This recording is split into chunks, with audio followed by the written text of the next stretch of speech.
we really breezed through the stream details.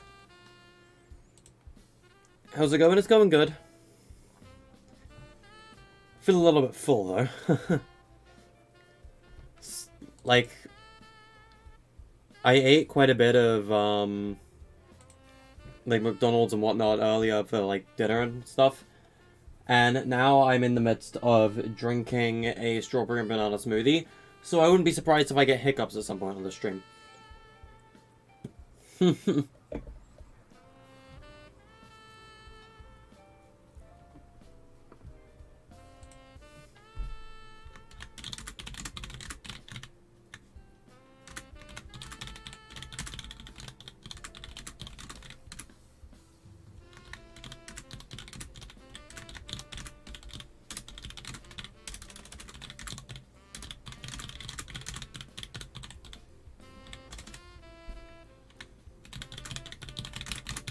Hold on.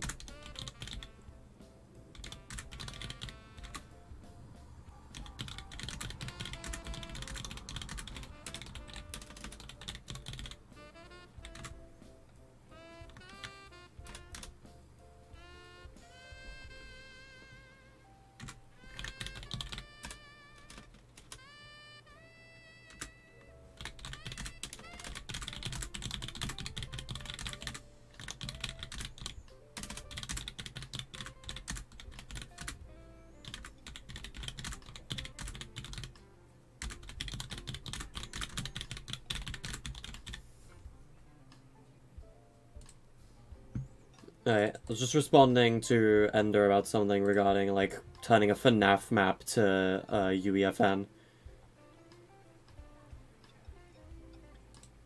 Alright, so, hello ThinkTune, how's it going? You all been soon just doing the new Save the World LTM? I haven't actually played that yet. My voice might die as well, it's been dying quite a bit lately. But yeah, how's it going? Nebula and the pancakes, yes. So, as you guys probably saw through the stream title, we are going to be going through quite a few things today.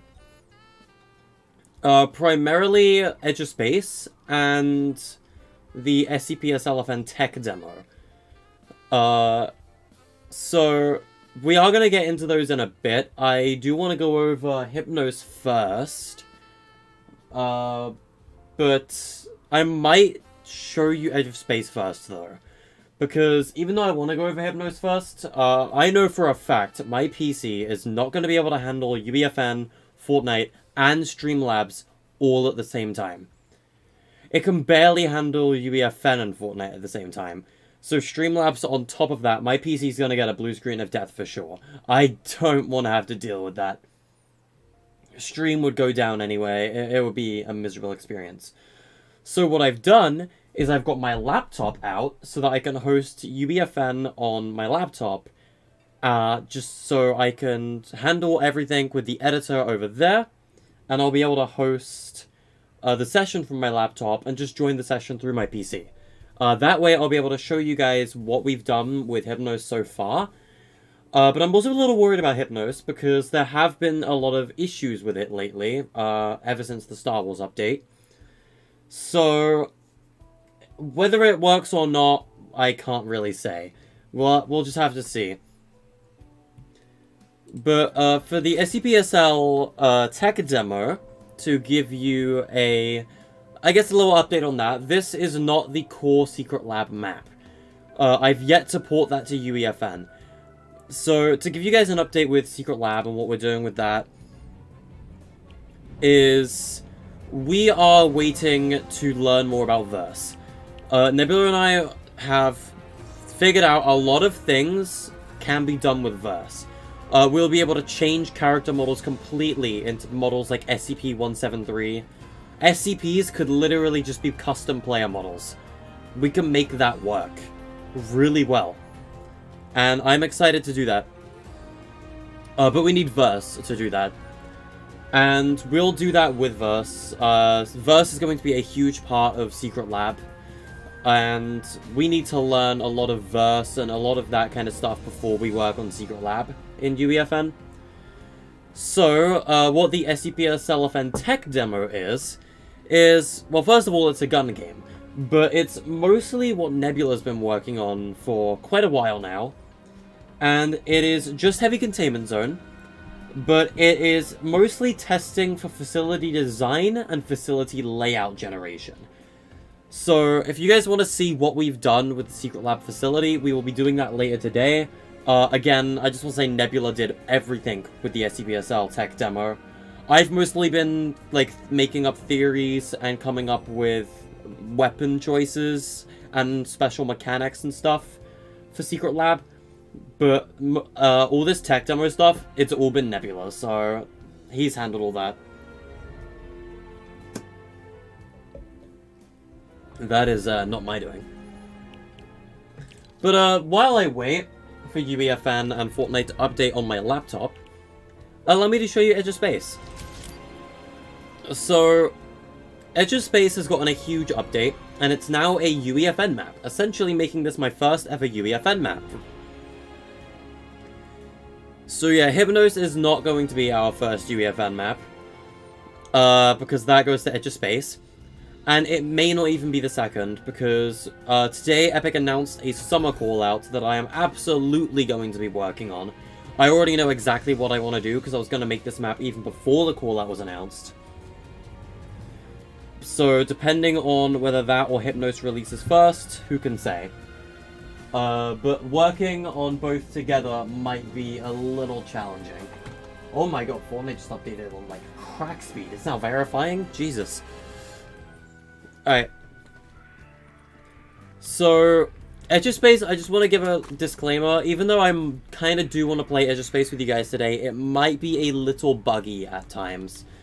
And the reason for that seems to be because of a new bug with UEFN specifically, where barriers and all devices, even if they're set to disabled or to have no collision, have collision. And it's completely random whether they're going to work or not.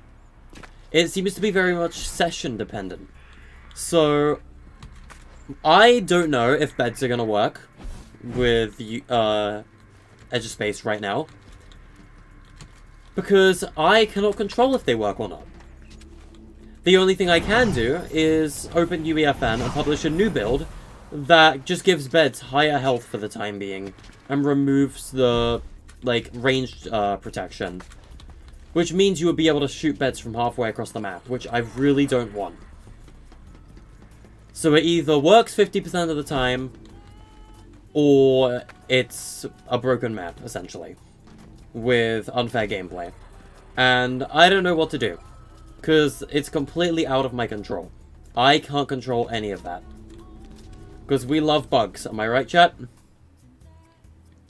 However, this is the new UEFN version of Edge of Space. I've never actually streamed Edge of Space on the channel, now that I think about it. I've never played it with you guys.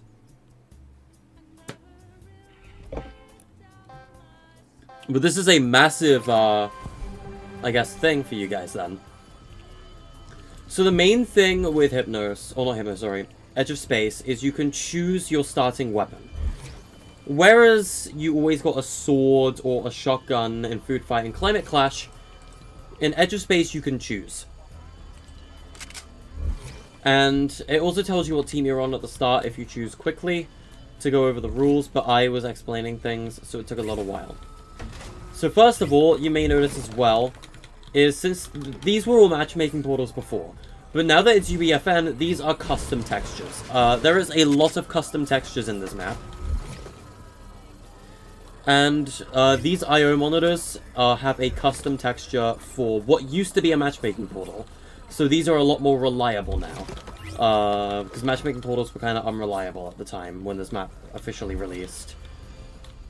Currently though, we do still have bugs. You cannot see the prices of vending machines. That's another creative bug. I could put billboards over the top of it, but it's finicky. So, beds are the same. It's very much the Food Fight layout. It is a very much Food Fight. This entire map has the exact same layout as Food Fight. And also, you can change your starting weapon at any time in here. And on your next respawn, you will change your weapon to the one you selected. So on my next respawn, I will spawn with a prime shotgun instead of a ranger assault rifle. So all of these are cyber buildings. However, now that UEFN is out, I've given them all custom materials. You can see like the CRT scan line kind of effect over the yellow there. You might be able to see it slightly better on this darker material, so you can kind of see it on the metal base over there. Yeah, this is essentially the Food Fight sequel. The better version of the Food Fight sequel. What Climate Clash wishes it was. And we also have our own version of... I know that like a lot of Bed Wars these days do helicopters. Or choppers. Hannah's being the first one to do that. We have UFOs. And that was the main reason this was made into a UEFN map. I'll get to UFOs later. But UFO helipads are Last Reality logos, and they are given special colors. So I thought that was kind of nice too. A nice change. We have a custom HUD element at the top of my screen that you can see as well. It shows the player's team. So it says yellow team because I'm on yellow team. But it also has a custom socials HUD, so it doesn't, like, clutter the HUD with trackers. It looks like we got a working session. So, as you can see, I can damage beds right now. Not over here, but when I get over here, I can damage the bed. This is because beds have barriers over them unless a player is in with, of an enemy team is within proximity of the bed. So, you cannot shoot beds from halfway across the map, but you can shoot them up close. So, this allows ranged weapons to be played in effect, like assault rifles and snipers, but you don't need to worry about them damaging beds from halfway across the map. You still have to get right up close to the bed in order to damage it.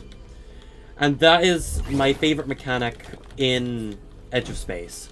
It is the main, I think, gameplay trait that Edge of Space has that makes it different from other Bed Wars. That makes it more similar to Food Fight while having its ranged weapons still. Also, the kinetic blade was added in this update too. So, yeah. Don't worry, Shadow. UFOs aren't actually broken in this. They don't have their cannons or anything of the sort. The kinetic blade isn't nearly as broken as you would think it is, though. Like, you can only use 2 dashes because it's only the blue version.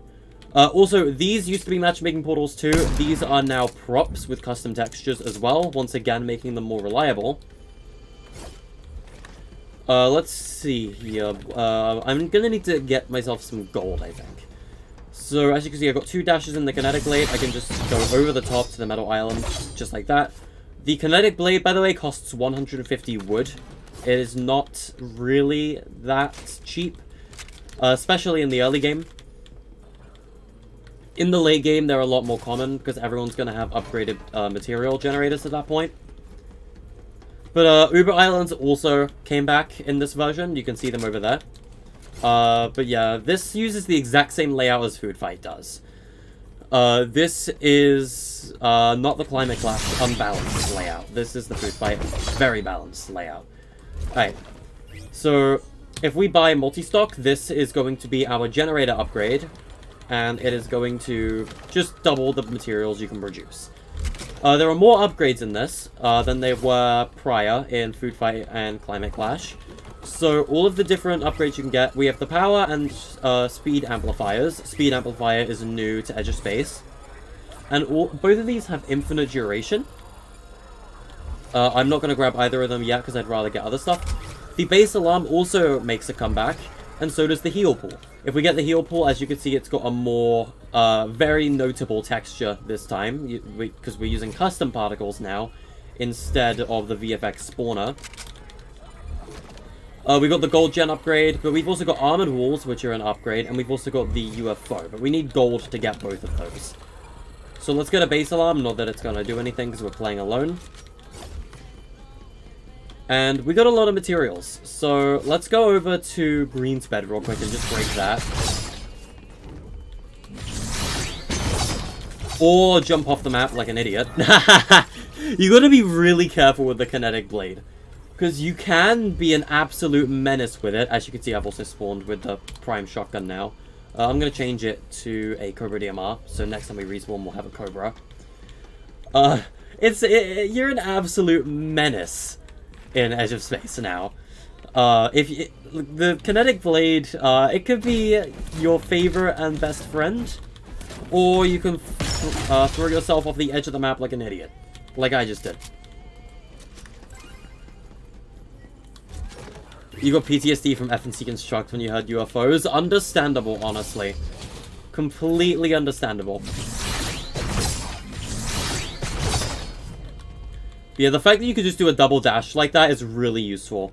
But you just, like, the kinetic blade definitely has a high skill ceiling in this map, just because of how often you can throw yourself off the map with it. You gotta be very careful. Anyway, this map is a lot closer to Food Fight than you might think it is. I don't want the pump. Actually, I do want the pump, I don't want the prime. There we go. So, first of all, the turret islands are back in Food Fight as well. So, they work the exact same way. You take 1 damage every second you're using it. Because in exchange for the infinite ammo. And, you know, easy vantage point. You won't be able to damage beds with it, though. That is the one major downside. But it is pretty decent at damaging things from afar. It's less useful in this map than it is in Food Fight. But we have henchmen on the middle island, just like in Food Fight. This time they are trespassers, because the middle island is under attack from the last reality. So if I am able to kill the trespasser real quick, just get him out of the way. We have another custom material here for the last reality icon. This is where all your gold is going to be. The return of the mythic vending machines is also a thing here. There is also a boss trespasser. It is hard to tell which one he is. I also just want to say the kinetic blade is very effective against these guys. They have a big vulnerability to the kinetic blade, in my finding. But yeah, like I said, very similar to Food Fight, Middle Island. But you can also redeploy from the Middle Island now, which is one of the major differences between the middle of this map and the middle of Food Fight. But yeah, the henchmen are a lot more aggressive in this, and there is a lot more of them as well, if I remember correctly. And because they have ranged weapons now as well, because it's not just shotguns, like in Food Fight, they are a bigger threat. We have gold, so let's buy the Gold Rush upgrade. We're also going to buy the Saucer License. So Gold Rush is once every 15 seconds, gold will spawn on your base, the exact same as Food Fight. And of course we had Armored Walls here too. Let's get ourselves a jetpack. The Grapple Glove is also here, I'm not sure how useful it's going to be though. But yeah, jetpacks are here because it adds to the whole, like, high-tech future city theme. I just thought it was a really nice addition. They were mostly added because of, another Bed Wars that was made for the Cyber Callout. Our good friends, EJ, Ender, and, Losh and whatnot, everyone kind of, gave me the idea to add in the jetpack. But yeah. So, about the UFO. So, I'll get into the UFO in a moment and why UEFN was so essential to it working. Once you've respawned a UFO, you can also interact with this. So, if the UFO is halfway across the map, you can respawn it at your base. Your teammate can do this too. So, the reason the UFO is so important to, or why UEFN is so important to the UFO, is because the UFO has a height limit. It can only fly so high. And that height limit is dependent on the terrain. So initially, when we first had the UFO in this map, it was bound to the ground, like this. And if you had it boost over the edge, it would fall into the void, like a rock. And it basically just didn't work at all. So the way it works now is because we raised the height level of the landscape, which you can only do in UEFN. Which is why it's so important that this map was converted to UEFN. It's the only way the UFO can work. So, as you can see, the UFO still cannot fly very high. You can still, like, this is kind of like the highest you can get it, right? It does only have 600 health, and it does only have 1 life. So if it gets shot down, you're going to fall into the void and die. it's not very durable. Because of how, like, effective it is at getting between places. You can also not use the cannon or the tractor beam with the UFO. That is the other thing it cannot do. It is purely a transport vehicle. But, I mean, it's kind of pretty just flying over the map in a UFO and just looking around at everything. Like, it's a good way to get between locations. It's a good way to see all the custom materials we've made. You can see all the custom, like, colors for the cyber buildings that we've made. You can see that for the Last Reality building specifically, you can see that we've got, like, a cube version. It's like... I'm pretty happy with the UEFN changes to Edge of Space when it does work. But yeah, this was a massive improvement to Edge of Space. Like, adding UEFN compatibility for this map. It also means this map has XP right now. So, if you want XP, you can play Edge of Space. Does it spawn a new UFO if you respawn it? Yes, and I think it destroys the one that a player is currently in as well. So, communication might be important with the UFO. But yeah, if you want to just park the UFO somewhere, you can. Like, I'm going to park it right here. It's a good thing I have a jetpack, because that could have killed me. So yeah, be careful where you land with it. But Uber presence is still a thing. Thanks, Kinetic Blade. I didn't mean to do a dash attack. But yeah, Ubers are still a thing. Work the exact same way as they do in Thingy. We got a launch pad.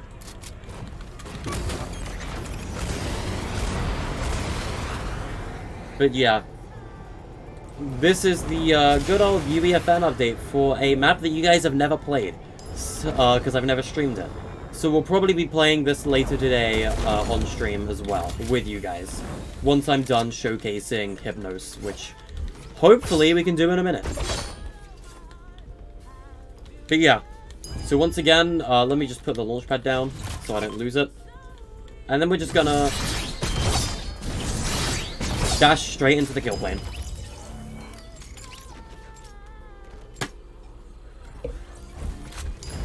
As you can see, I've respawned with a Cobra. Yeah, you do have basically infinite UFOs. That is true. Because you've bought a license to use them. However, once it breaks, it does have a respawn cooldown of 30 seconds, I believe.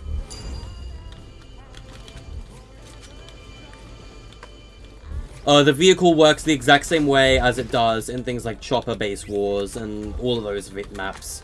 It's just that it's a UFO in this one to fit the Last Reality theme. Now, there is one more thing that I probably can't show because it will take too long and I want to get on with showing Hypnos to you guys.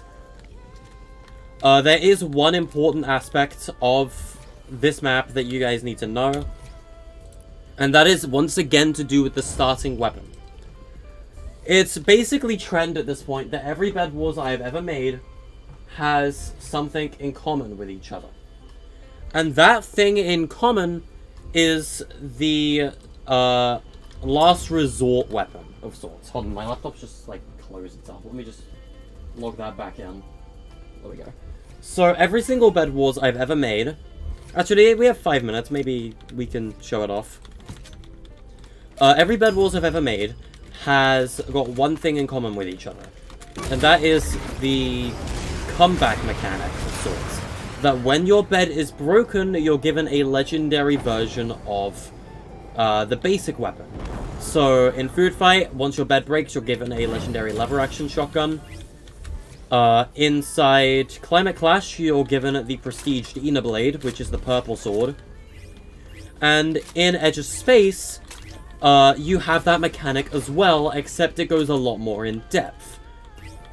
The weapon you're given is entirely dependent on the starting weapon you chose. So if your starting weapon that you currently have equipped for your current class, depending on what life you're on, so right now I am on the Cobra DMR, as you can see it is ticked. If I were to get my bed broken right now and get all my respawns disabled, I would be given a legendary Cobra DMR. And if I die right now, like this, and respawn on my base, I did switch to the heavy assault rifle, so you'll see I'll respawn with the heavy AR. If my bed is broken right now, I will spawn... I will be given a legendary heavy assault rifle. If I die and if my bed breaks while I'm the combat pistol starting weapon, my legendary weapon will be a combat pistol. And that is just how this works for every single one of the starting weapons. So once again, I'm going to switch back to the Cobra DMR on my next respawn. Oh, just so you guys know, by the way, the lock-on pistol is 10 gold. It is one of the 2 new weapons in the UEFN update for this map. But yeah, if I were to die when my bed breaks in just under 3 minutes, then I will be given a legendary Cobra DMR.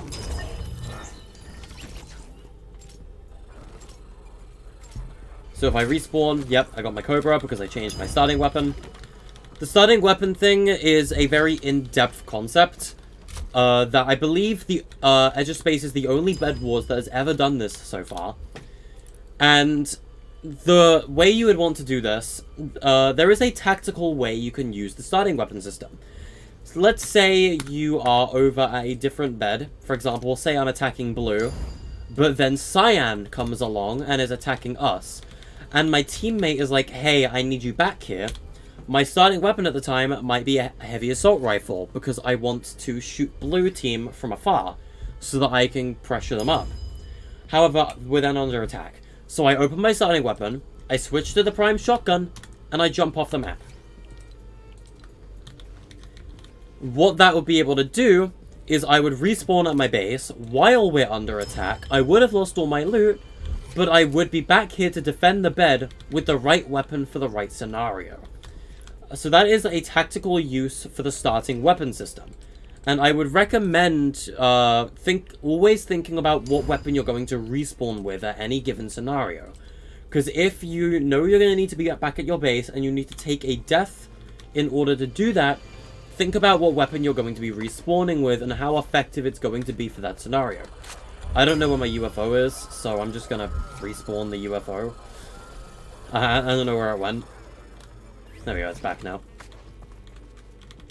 But yeah, let's just wait another minute so you guys can see the whole thing, and then we will return to lobby and try and get a Hypnos session set up through my laptop so that you guys can see what work we've done on that map so far.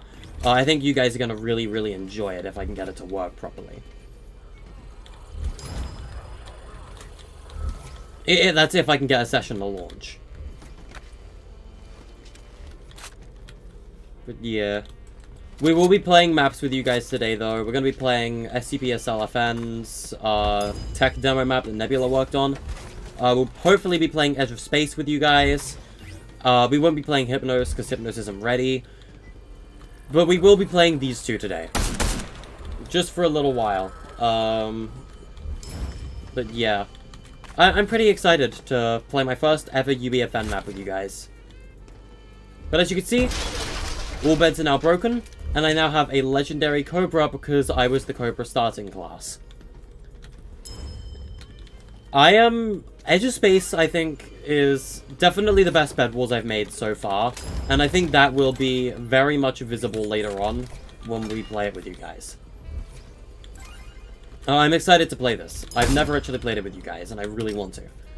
But yeah, there you go. Alright, let's see if we can get a... Surprise, surprise, you can't play? Damn. That's unfortunate, man. Maybe next time. I know I don't stream very often, but when I do, it is good. Let's see if I can get UEFN opened up here. Hold on. I need to try and find it in my Epic library on my laptop. I'll move my laptop to my lap so like my mic isn't muffled. Wow, my laptop is hot, Jesus. But yeah, here you go. Here's some like UEFN XP that we got from playing Edge of Space. Because of the way UEFN XP works. I need to figure out how to launch UEFN through the Epic launcher.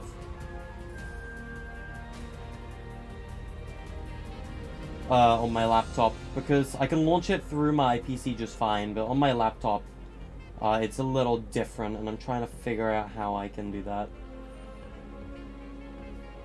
If I go to my library, I should hopefully be able to launch it somewhat. Let me see if I can make a new collection.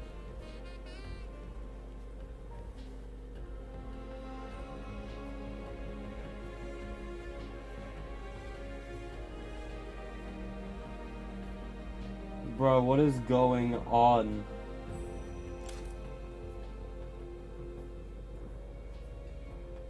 Alright, hold on. Add Fortnite to the Fortnite collection. I'm trying to figure out how to get UEFN open on my laptop. It should be installed, because I've got it, like, downloaded. But it doesn't show up on my thing for some reason. Maybe I'll have to find it through the start menu, which is kind of irritating.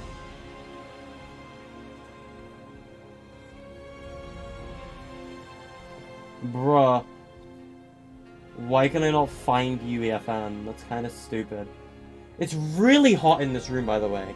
Jesus Christ. Yeah, you can see Creamy messaging the thing. It is boiling in here. Oh my god. I'm opening my window. Jesus Christ, I'm sweating buckets. Why did it just all of a sudden get, like, so hot in here? That's ridiculous. Jesus Christ. It's awful. That is awful. Alright. Let's see if I can somehow launch UEFN through my laptop. It's gonna be very annoying if I can't.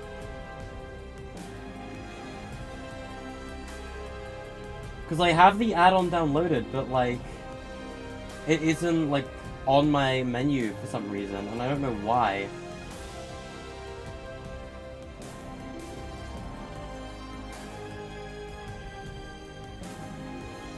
Like, why is UEFN, like, in my library, but not, like, downloaded? I don't get it.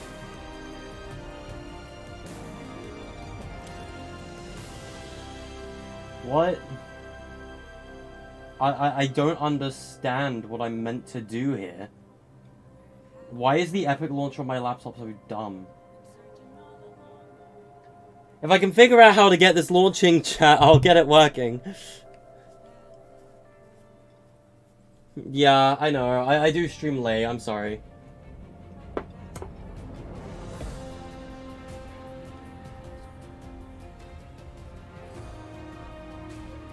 I'm just trying to figure out why Fortnite is being a dum-dum and not letting me launch UEFN. And, like, why it's not showing in my thing. Oh my god. My laptop is being a right... Oh my god, let me do my thing, laptop. Please. Jesus Christ. Bruh. I can't even, like, look at the options for Fortnite because my laptop hates me. There we go. I see, like, launch creative and launch zero build, but, like...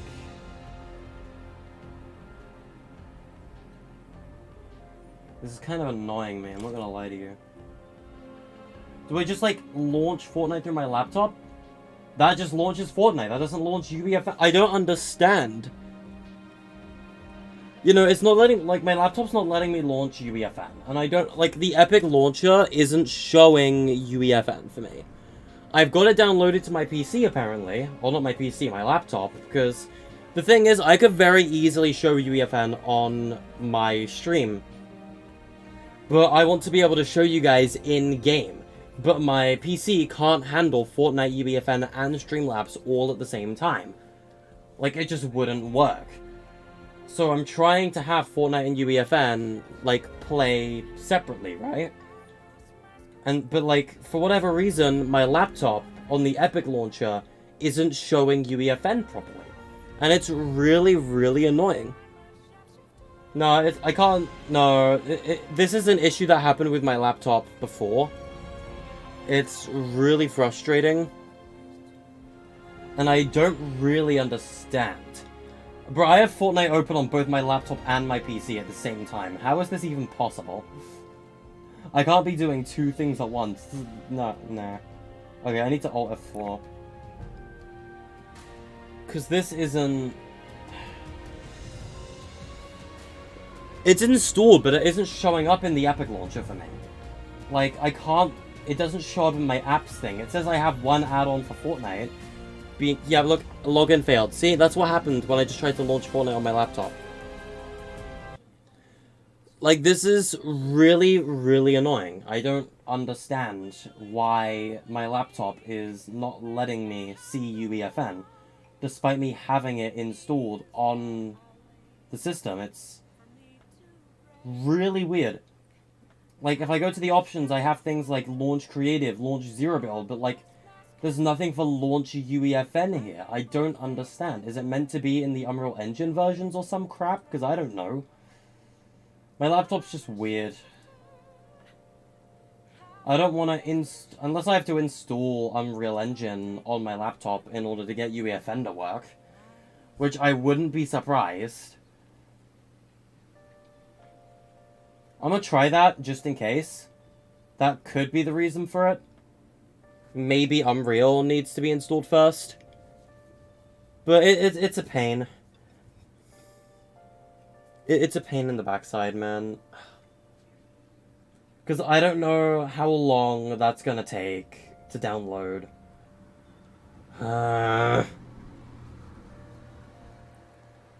The stress, man. I just want to get this stuff to, like, work and be shown off, but no, that's not gonna work, is it? No. Let me just set my laptop back up over here, because I'm gonna have to just ignore it for a while again. We'll have to put Hypnos off for a bit, chat. We'll have to show it off in a bit. We can't show it off right now, because my laptop's being a dum-dum. I don't know why it's being a dum-dum, but it's pissing me off.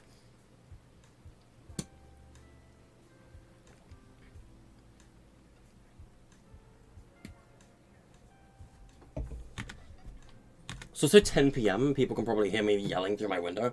I should probably shut my window. Or at least, like, have it open slightly.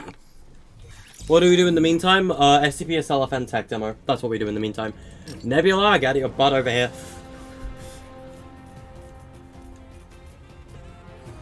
You are online, right, Nebula? I thought I saw you online.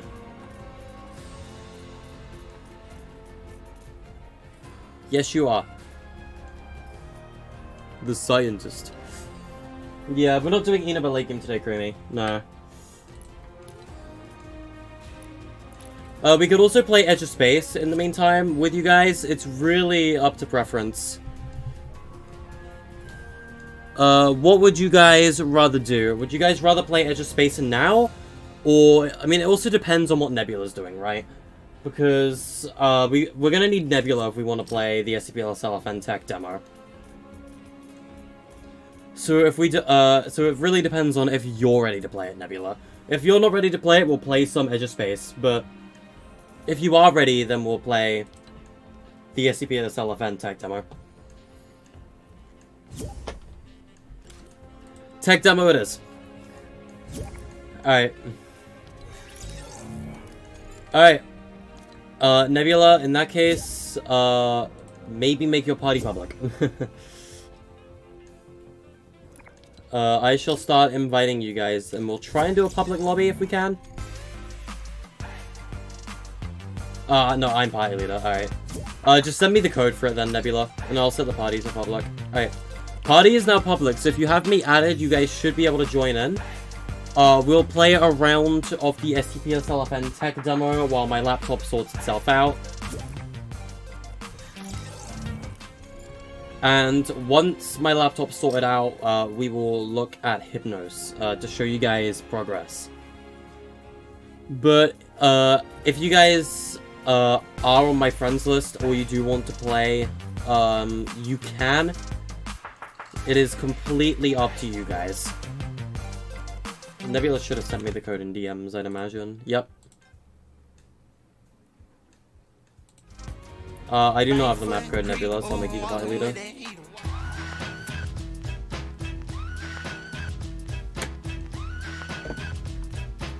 That's copyrighted music, I can't have that playing. Dude, like, the Star Wars collab we got, though, is absolutely huge. Oh, thank you for the code.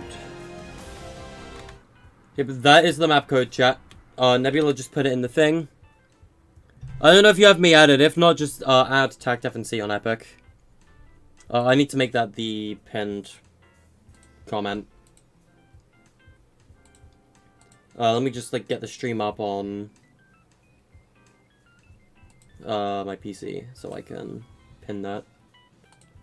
That is the map code for SCPSL Offense Tech Demo. There we go. Alright. But you know, like, the Star Wars collab we got, like, 9 skins is crazy. Like, the fact that you've got 9 new Star Wars skins in this one update alone is wild. Like, look. 1, 2, 3, 4, 5, 6, 7, 8, 9. That is crazy. I think that's the most we've ever had out of any collab ever. Now, let me just do this real quick so I can, like, find it again later. Now it should be in my library. Yeah, it's a beta. There might be bugs. Keep that in mind when playing the SCPSL Tech demo. There could easily be bugs. But yeah. If I do have you guys added, you may join up. If you've sent me a friend request, let me know and I'll take a look through the thing. And if you are on the stream and I do have you added, either just request to join or tell me to invite you through the chat. And I shall do so. Yeah. Yeah, no. Creamy, no. Alright, Melon, I got yours, so you'll be able to join up. Hold on. Bro, I have the disabled button. Bruh. Hold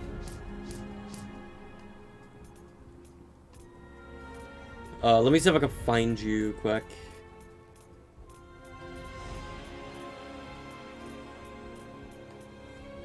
There you are. Alright. There you go.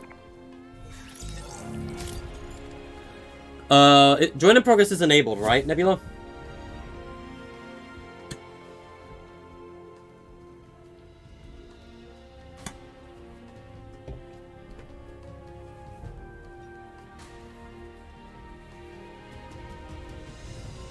Alrighty.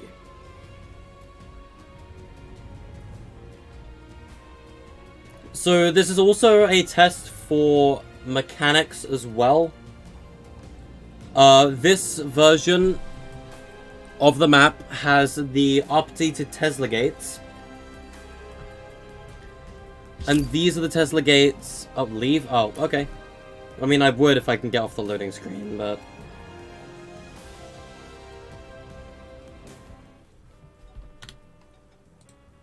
I'll just hit the ready check.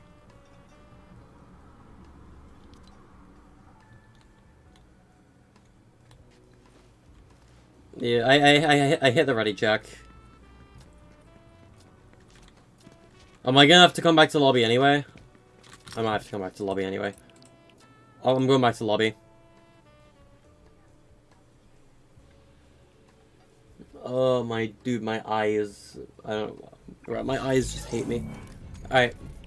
I'll ready up.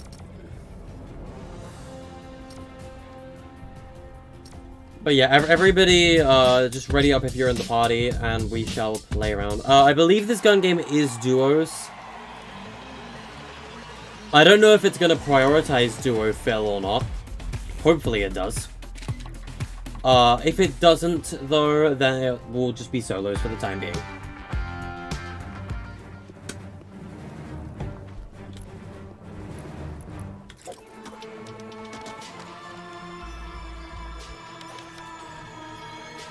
Yeah.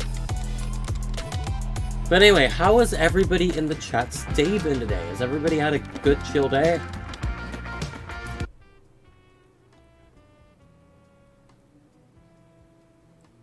Because I hope you guys have been good. It's been like a month since we last streamed. I know I don't stream often, and, like, I'm sorry, I wish I would stream more.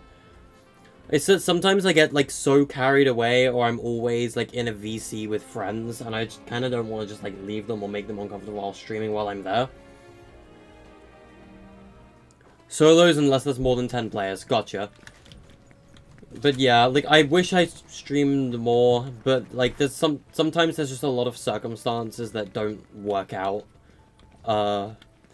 Like, if I'm working on UEFN that night, for example, and I want to test in a session, primarily a Hypnos problem, then I won't be able to stream that night because my PC just won't allow for it.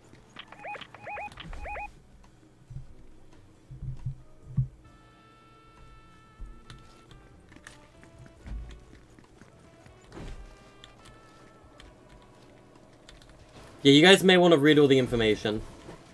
That will be important for you in a moment when the game starts. Also, yeah, this is the SCPSL FN tech demo logo.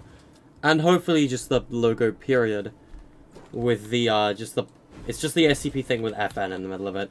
Nebula just made it up really quick.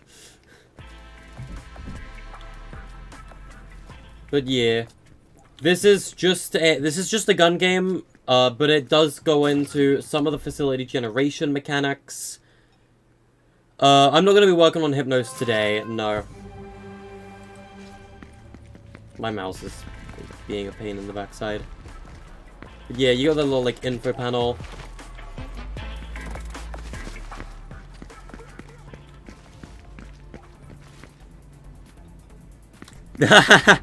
Nice. Why, Nebula, were you in the FCHQ thing yesterday? Because I wasn't there. I wanted to be, but I was too tired that night. I was also stressed over... I went to bed at, like, midnight last night, because I wanted to stay up later. But I was stressed over getting Edge of Space to work. But yes, this will just set your speed and health. I'm going to pick the MTF Sergeant as my class. That's what I usually am. Ooh, nice. Yep. Alright, so welcome to the Heavy Containment Zone design currently. We might redesign Heavy Containment and all the zones again with UEFN, but for now, this is what we've got. This is going to be a solos gun game for now. You will never take me alive, I guess. I mean, that'll help you progress anyway. But yeah, so this is just currently, this is what Heavy Containment would have looked like in the current version of Secret Lab. Like, if we were to, like, even though it's, like, completely broken and unfinished, if for whatever reason, as you can see, like, I don't think the checkpoint is... Actually, is the checkpoint done? I don't know. But, like, every single, like... room and hallway design we've got here would have been the hallway designs we would have used in the SCPSL version if we published it in its current broken state. This is the new Tesla gate. And it is dependent on player proximity. And these are the Tesla gates that will be used inside of the UEFN version as well. Even if they do have different materials, also if you do get zapped, it is death. But yeah. We will hope... Oh, my game just crashed. Dang. That's sad. That's just sad. Thanks, Fortnite. I appreciate that one, Fortnite. How unfortunate. For worst case, though, by the way, with Hypnos, if, like, currently we're about 42% downloaded, with Unreal Engine 5, on my laptop. And if, once it's downloaded, if it still doesn't work, we just won't, play. I'll just show you Hypnos in the editor itself. You also respawn away from enemies, that's another thing with SCPSL tech demo. I wish I didn't crash, man. That's so annoying. You guys can continue playing out your game, though. Unfortunately, there is no join in progress. If I join in progress and spectate, would that work? Because I can still spectate and, like, just spectate your POV, Nebula. Like, that would work, right?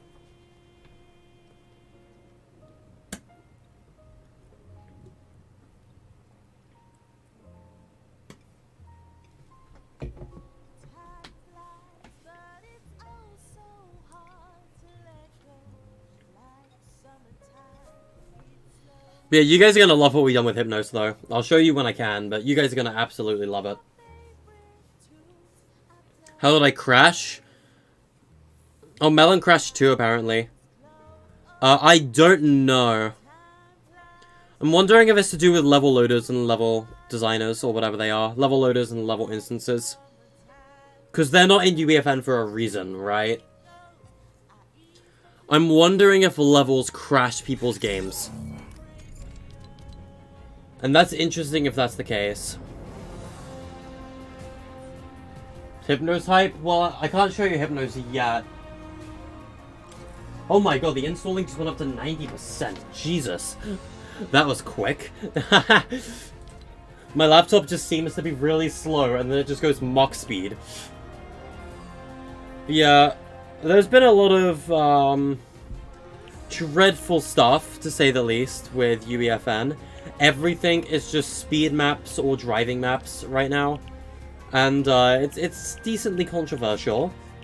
A lot of people don't like how UEFN's been going in Discovery with its maps and, like, rush things. It is quite sad. But it's fine. It's fine, I guess. But yeah. Make sure you guys, favorite the map code and whatnot for, SCPSL tech demo. Nebula will update this from time to time. And we will, obviously use this kind of stuff as well for, like, the same mechanics will be used in the UEFN version and the, like, proper version of SCPSL. And we will get round to that, as soon as we are ready to, with our knowledge. We will be studying Verse, shortly, around or after Hypnos' completion. And we will then start working on SCPSL. Want to try again? It's up to you if we do. Because we're almost ready to potentially show off Hypnos as well, to everyone. What we could also do, Nebula, is we could also have you host the session and me just come in. But it really depends. But yeah. Also, if you guys haven't played Super Smash Plump yet, you guys absolutely should. This map is a blast. It was fun working on it with Ender as well, but it was like, it was, this map in general is just pure chaos and fun. You guys should give it a try. But yeah. Hold on. I'll join the party. Nah, I was gonna, today I wanted to stream, Edge of Space. And I wanted to give an update on Hypnos, and then Nebula gave me the idea to show off the SCPSL tech demo, which I completely forgot about doing. And I was like, oh my god, yeah, no, we need to do that. So it's kind of meant to be all three.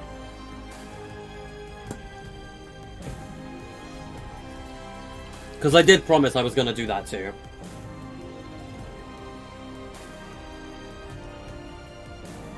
Like, it's part of SCPSL, you know, like, we owe you guys something with that map, at least. Like, it's been over a year since that, like, initial, like, upgrade video went live, right?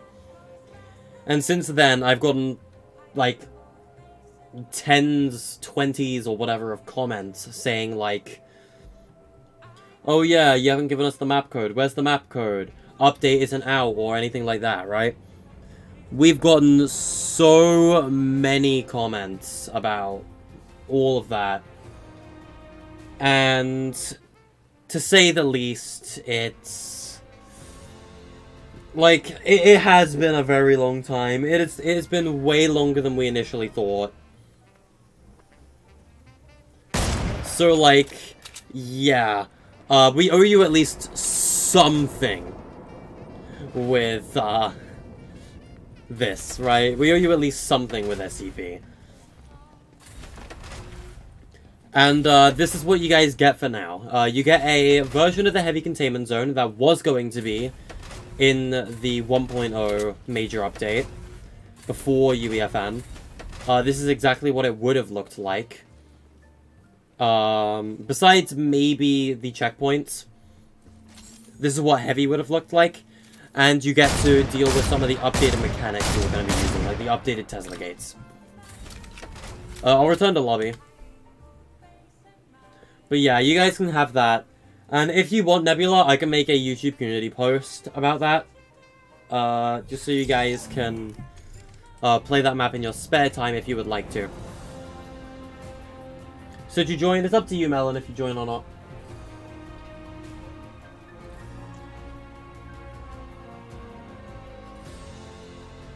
But yeah, once, I think what we'll do is we'll get SCPSL FN out of the way, and we'll finish up showing this off. Then we'll try and show off Hypnos, and I'll try and show you what we've done. And once we're done with Hypnos, we'll do Edge of Space. I think that's what we do. If you guys are cool with that, then I think that will be our stream plan for the night. Let me get you back in here, Melon.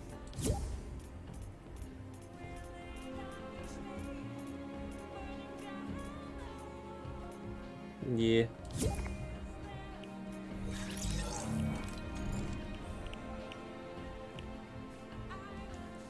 Yeah. Have you guys played Fortnite Garden of Banban, by the way? Like, I'm sure you guys saw my, like, April Fool's speedrun video of this map, right? And to be honest, I mostly did that because it was funny. And because I worked on the map with Ender to help get it finished, I playtested this map a lot. I was usually the one running through and speedrunning the map just to get to the point that we needed to test. Like, it was mostly me doing that. Which is why I made the speedrun video for April Fool's. Because I knew the speedrun route, like, off by heart, because of how much I had already speedran the map while testing it. So I was like, you know what, this is a perfect April Fool's video. And I could not have come up with a better idea, I think, than Fortnite Garden of Banban.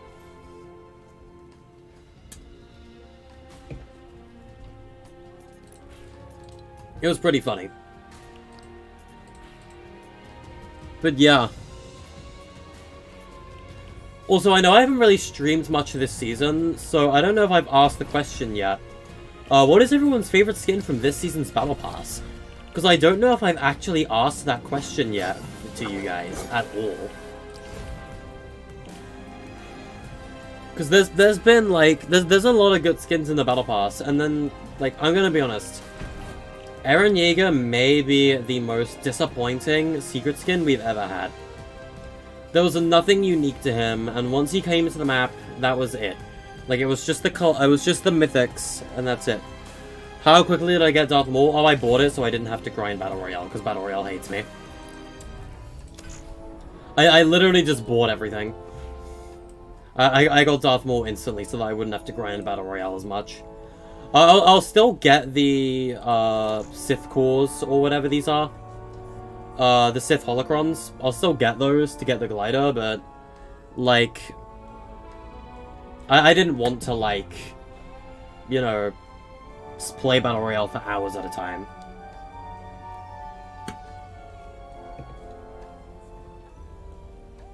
Yours is Stray? Stray is definitely a good one. My favorite skin from this Battle Pass, it probably is Mizuki, to be honest with you. Like thinking about it deeply, it's between Mizuki and Stray, I think. With Thunder in third. But, like, I think Mizuki's Magma style especially is really, really good. Hold on. Radish, can you ready up?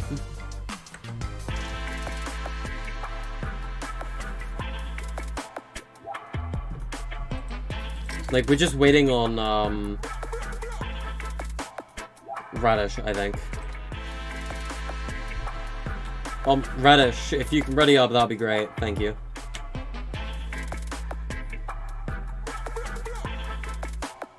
You're 80 V-Bucks away from getting to the Star Wars pass.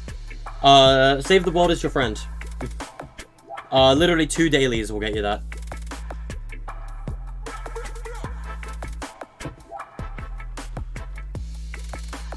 Not even that. If there's any V-Bucks mission alerts in Save the World, it's, you just gotta do 1 daily and complete a V-Bucks mission alert. Yeah, we got some pretty good loading screens this season, I'm gonna agree with you. I'm happy we're getting more, like, 3D rendered loading screens again. Actually, let me check right now. Are there any, like, V-Buck missions today? There are not. There's currently no V-Bucks, mission alerts today. Time for your games to crash? I hope not. Hold on, UEFN is like, not UEFN. Unreal 5 is currently verifying. Oh my god, my laptop is hot. My bed, like, feels warm because I have my laptop on my bed right now. It's on my lap now, just so I can get it off my bed, because I don't want to, you know, burn my bed from my laptop, but, like...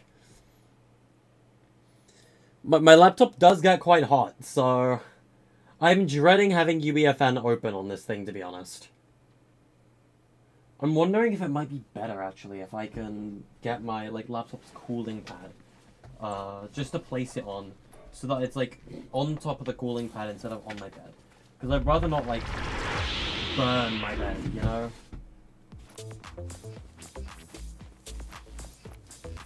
I won't be able to, like, plug in the cooling pad. It's just a thing for my laptop to sit on, you know? Instead of, like, on the bed. It might be better to just have it, like, sit on that for the meantime. I'd rather not have a safety hazard in my room.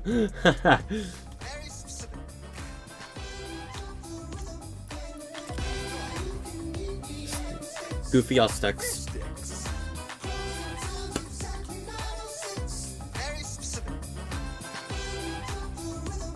Bruh. My VCs with, like, Ender, 9-Ace, Nebula, like, my VCs with everyone, like, we will just say the, like, lyrics to the Fish Stick song at, like, random times. And, like, we will all, like, one person starts it and the rest of us sing along with it. It is ridiculous. Also, if you check socials, it'll tell you the socials for me and Nebula on Twitter and Discord. And I guess my YouTube is the same thing. And if you go to more info, it just tells you more about the map itself.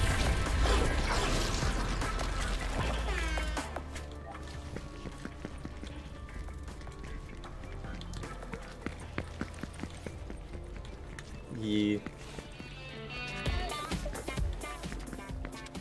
The layout we're getting is circuit.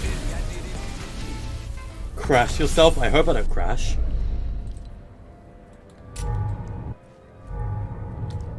Yeah, I always change my class to MTF Sergeant because it's like the default stats, and I prefer having default stats usually.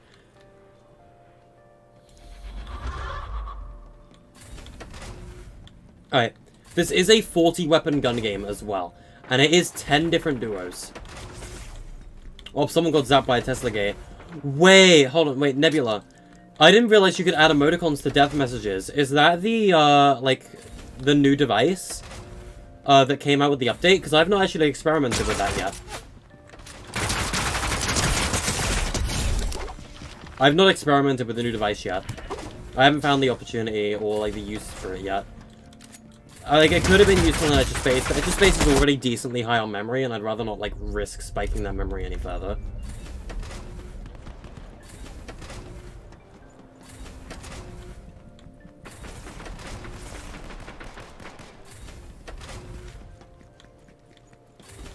Yeah, that's got to be the new device, because I see you're on, like, a 3 elimination streak. That's pretty awesome, actually. I like that device.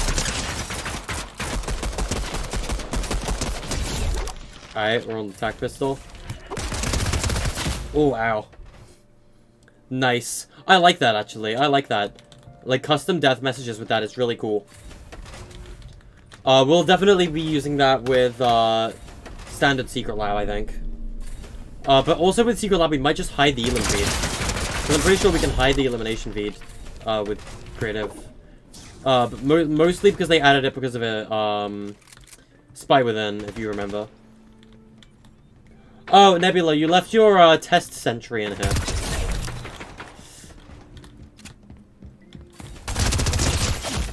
Dang. Your game crashed? Yikes. Yeah, it seems like this map might crash people, Nebula, and I'm thinking it's to do with level instances. Instances and loaders, I think, crash people's games, which would make sense as to why they're not in UEFN. That might be the reason people are crashing, which is unfortunate, but not too much we can do about that, unfortunately. Are you a MTF captain? Because you are, like, you're tanky, Nebula. Like, you just won't die. Oh, Tesla.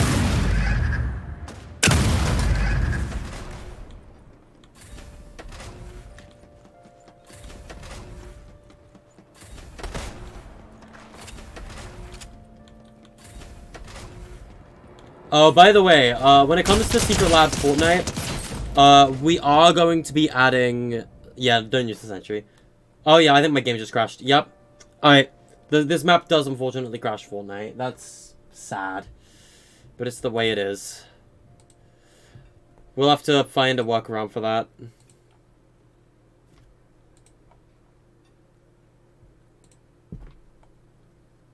You found the goo gun? Goo gun is in the loot pool.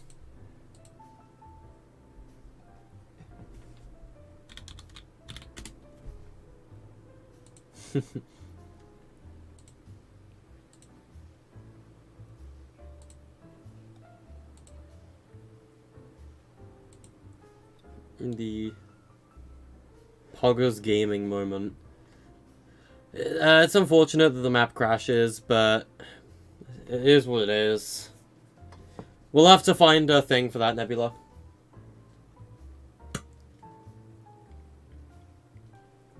The beta moment. You might want to report that on the bug report form. That instances and loaders crash games in 1.0. Because I've already wrote up a bug report today as well regarding barrier collision and UEFN. And just like device collision and UEFN, period. Okay, is it still verifying? It's verifying 97% right now. I would like to show you guys Hypnos.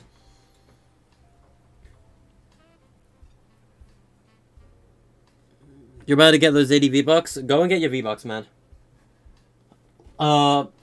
So hopefully it stops verifying soon so I can show you guys Hypnos.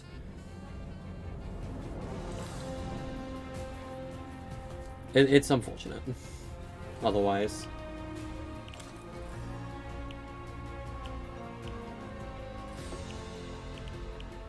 Yeah. We've also been on about maybe remaking Spy Royale in UEFN at some point. I don't know if we'll do that. It's something we've discussed, but I don't know if we have any plans for it. There is one map I do have plans for UEFN though, and that's Complex. Complex, I am going to put a massive helipad over the top of the map, and that's it. I'm gonna put Complex in UEFN just so I can have a helipad and make the entire map first person. Because I think Complex could really benefit from first person camera angles. But that's all I'm gonna do with Complex with UEFN. Maybe a couple custom materials, but that's about it. Railgun is the worst. We're gonna be using the railgun in Secret Lab though. The railgun is going to be our version of the micro. Because Epic have confirmed that in UEFN in the future we will be able to customize the stats of existing weapons. And that is going to be massive for the balancing of SCPSL FN. Because the railgun is going to be our version of the micro HID. Let's just say we're going to have the railgun do like 2,000 damage. But you're only going to get a single shot with it. And if you miss that shot, the only way to get another one is to go to 914 and recharge it in the machine. You have to recharge it in 914. That's going to be the only way you're going to get an extra shot in the micro. But the micro or the railgun will do like 2,000 damage a shot. Because it's meant to deal like absurd damage to SCPs. However, unlike the micro, which is a lot more forgiving, the railgun is very unforgiving. You miss that shot, you're dead. Like, you've lost the micro. Like, you have to make that shot count.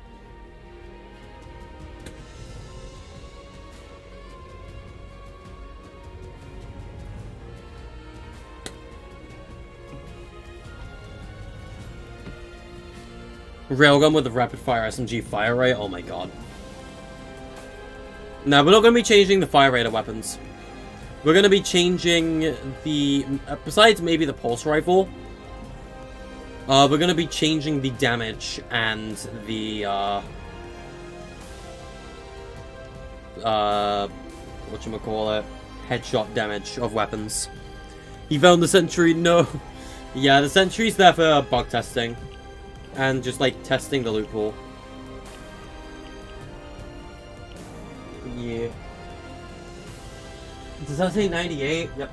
We're 98% verified, guys, with UEFN on my laptop. Supposedly UEFN.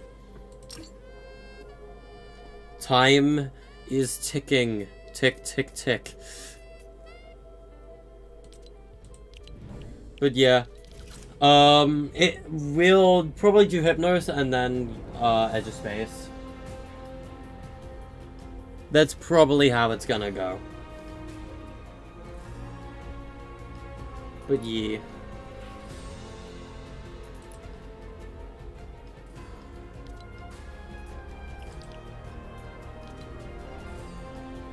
This bundle's actually kind of cheap.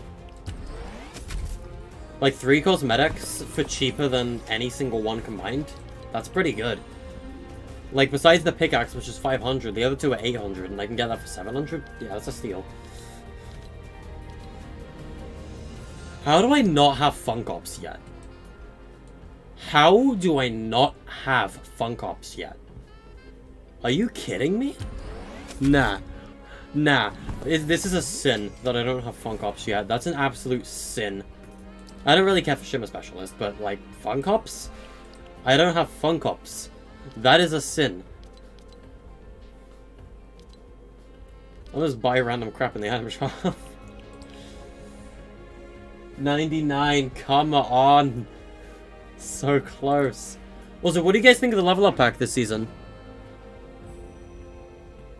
What do you guys think? With this season's level up pack, there's a lot of like Iron Man kind of elements to like the color scheme. And I do like that. Like this is a good stuff to use with any of like the Iron Man stuff.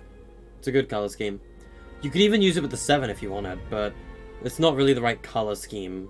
Like if it was inverted it would be good. For them.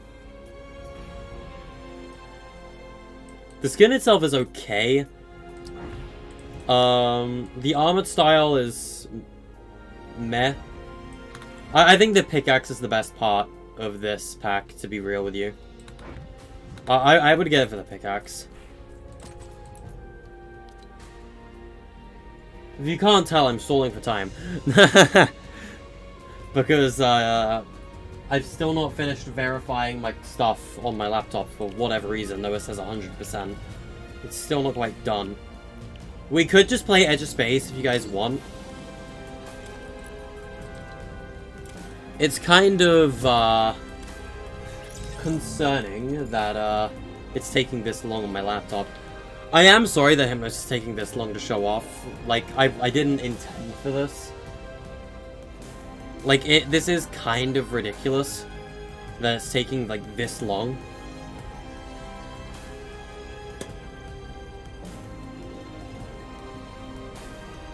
But yeah.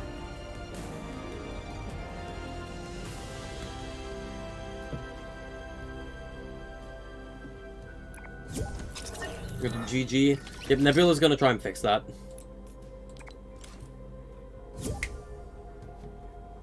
It's cleaning up now, whatever that means.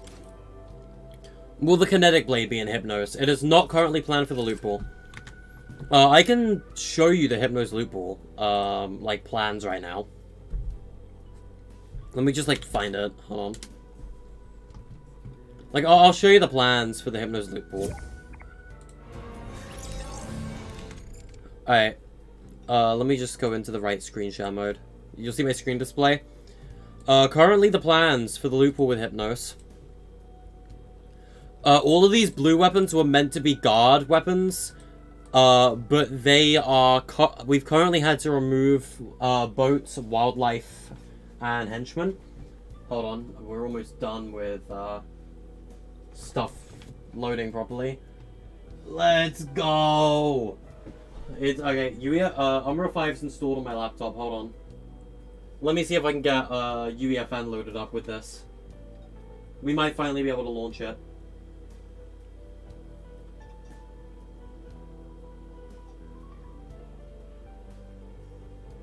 Hang on, hang on.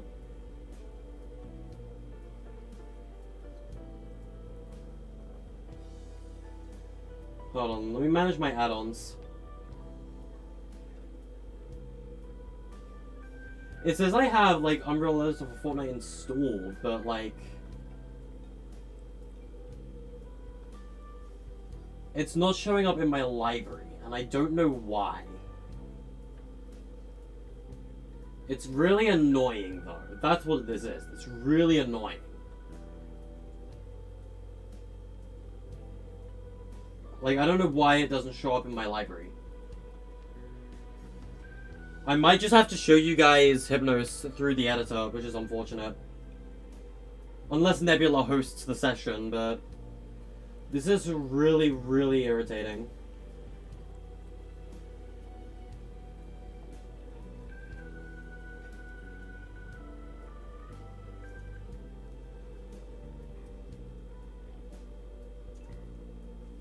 Hold on, let me just see if I can find the application thing for it anywhere.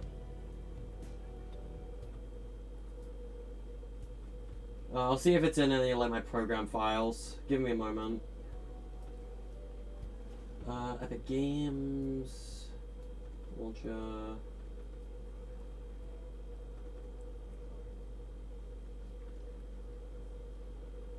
actually, it'll probably just be in the regular, like, program files. Hang on. Give me a moment while I try and find... okay, I don't actually think it's installed. I don't think UEFN is installed on my laptop, even though it says it is. Which I think is really weird.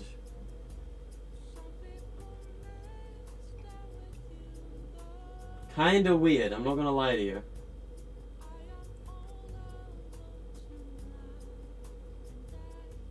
Like, it's not showing up in any of my installation options or anything. It's kind of bothersome. Alright, hold on, let me just manage my add-ons. RPG grapple meta? Yeah, you guys could just examine the loophole there for a minute.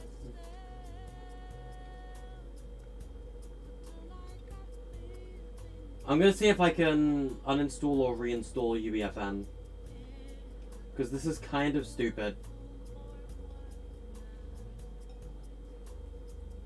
I might have to uninstall Fortnite on my laptop and reinstall it, which is really annoying, so I'll just have to get back to it later. Yeah, that's unfortunate, chat. I'm sorry. That's really upsetting. I don't know why it just won't work on my laptop. So that's really bothersome. Alright, I'll just have to show you guys through the editor. I'm sorry. I won't be able to show you in-game. Man, I'm upset about that. I'm genuinely upset about that.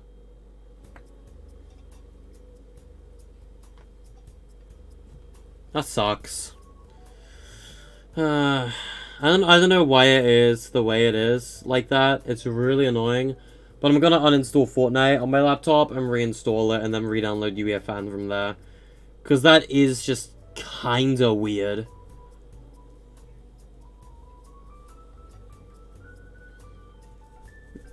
It's not just weird, it's really annoying is what it is.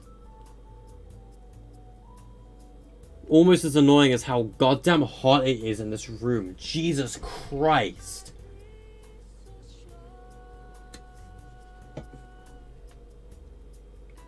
Is the BR done? No. Definitely not. It's far from done. But I can show you the insane progress we have made. I'm gonna need to go into screen display so I can show you guys UEFN. Let me just load into it real quick.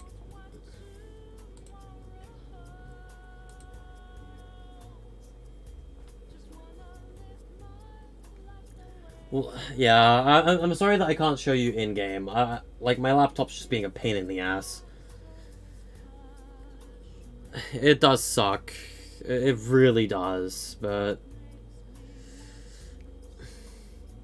What do I think of percentage of the map done so far? 50%. We got a POI in the, we've got like 4 POIs left to do. We gotta do all the landmarks. We gotta do all the mechanics. That's it. The landscape is done. Besides, like, foliage, in some areas, the landscape is done, and a lot of POIs are done. It's mostly mechanics, 3.5 POIs, and landmarks. And I guess chests and whatnot, but I count chests as mechanics. Your PS5 is broken? Ah, yikes. Sorry to hear that, Colby. Yikes. Those are smart decisions, when it comes to Secret Lab Nebula. It'll take a moment to load up Hypnos. Sorry about that. It does take a while to load some projects in UEFN. Hypnos takes quite a bit.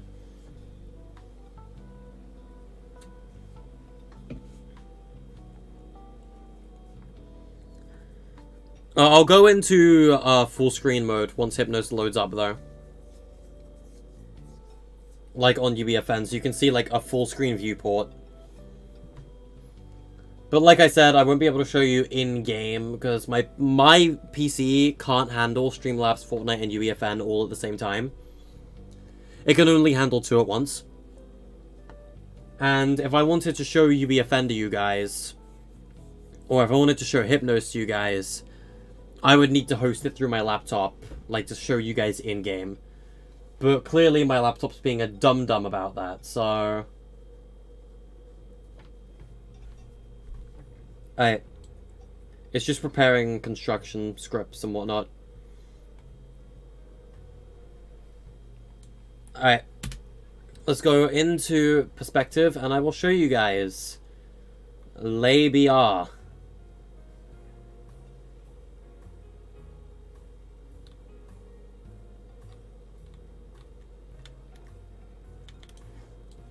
And there's your work in progress island. We are going to try and do some things with the beaches, as well. But that is what we've done so far. So, allow me to give you the tour, to say the least. Let's start with the left side of the map and we'll move to the right. Let me increase my camera speed as well to like 7. So first of all, these are the roads around the island right now. As you can see, we're far from done with like foliage and stuff. But these are the roads of the island. You'll be able to drive along these with bikes. Bikes are like the one entity we're keeping in the map because of how cheap they are. We've had to cut every other entity so far, which is unfortunate. But yeah, roads, they go along the entire island. But this is Perilous Peaks. This is one of our POIs. We've got some custom flag textures here that we've actually just fixed today to fix the flagpole. One of those was an instance, then a loader. Kind of goofy. There's like, we have some custom materials in here as well that you can see. With like spinning logos for the Calamity Defects faction. Just so you know, these crates only have broken textures in the editor. Their textures are completely normal in-game. We also have custom textures for the faction tents that you can see right here. Let me change my camera speed to like camera 4. These are decals. They are broken in the editor for some reason. Like, I don't really know why. Hold on, let me just, like, try and show you.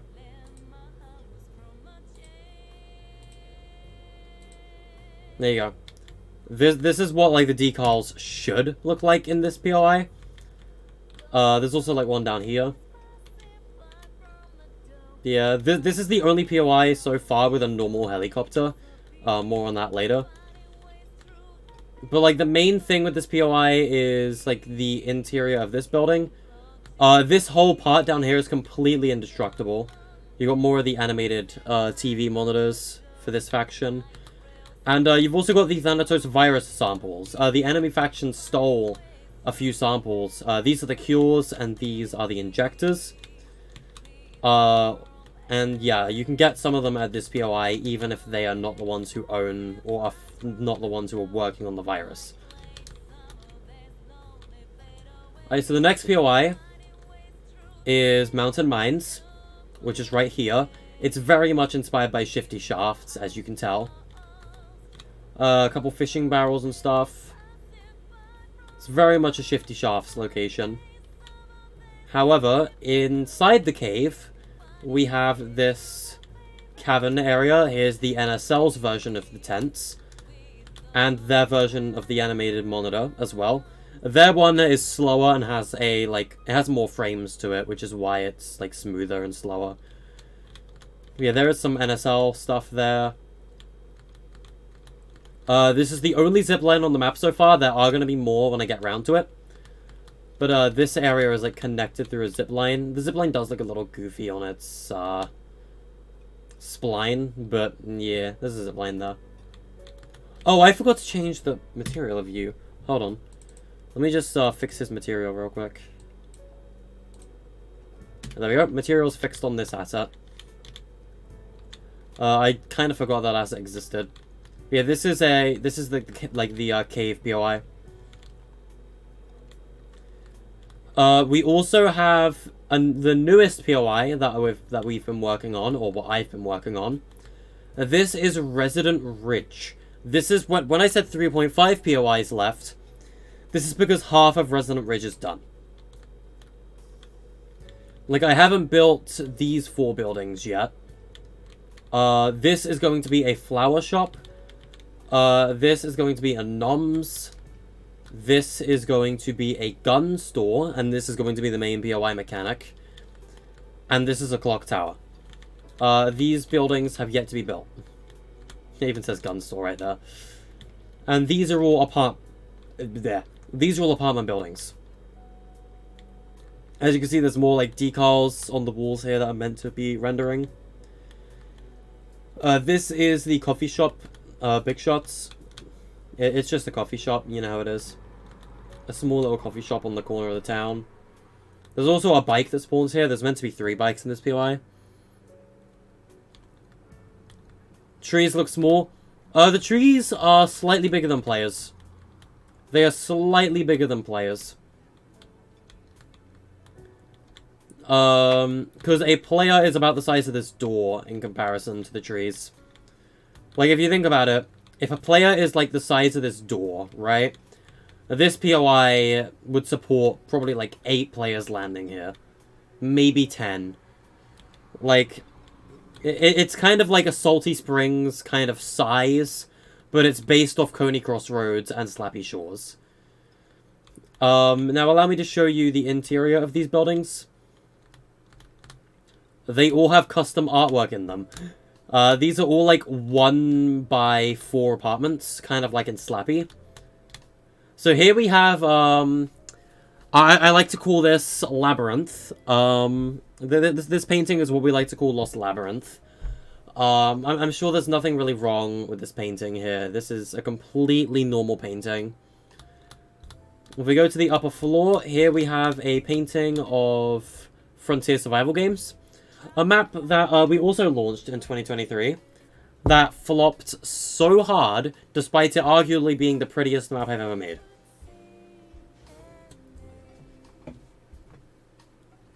I think Frontier is probably the prettiest map I've ever made. But it flopped harder than anything I've ever made as well. And here we have a painting of The Imagined. in front of her Inaba restaurant. Get out of here, bug. It's a bug coming through my window. Ew. Just killed it.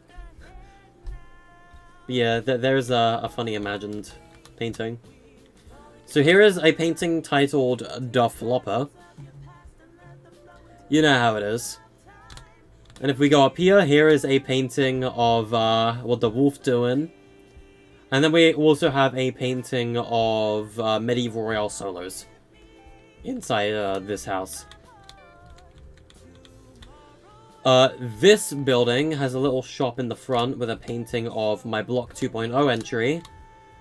The Shopping Stacks building, or whatever it was called. This was also, like, used in one of the Mustard Mayhem qualifiers if you participated in those. But this is also the Special Case building, where things look a little different to the others. This decal here is the Climate Clash logo, by the way.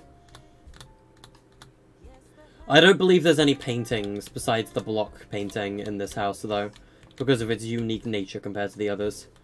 Here we have a little gazebo. We'll get to this house last. This house is different from all the others. What's that code? What code?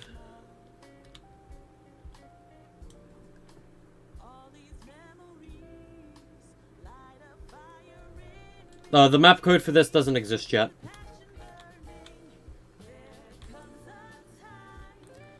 I should text, I should back text. Oh, you mean like with this brick wall? I could if I really wanted to, yeah. But yeah. Right here, we have a picture of Aether, the first ever BR we've ever made. Here, I like to title this, Summer. What's the code on stream for? That is the SCP code.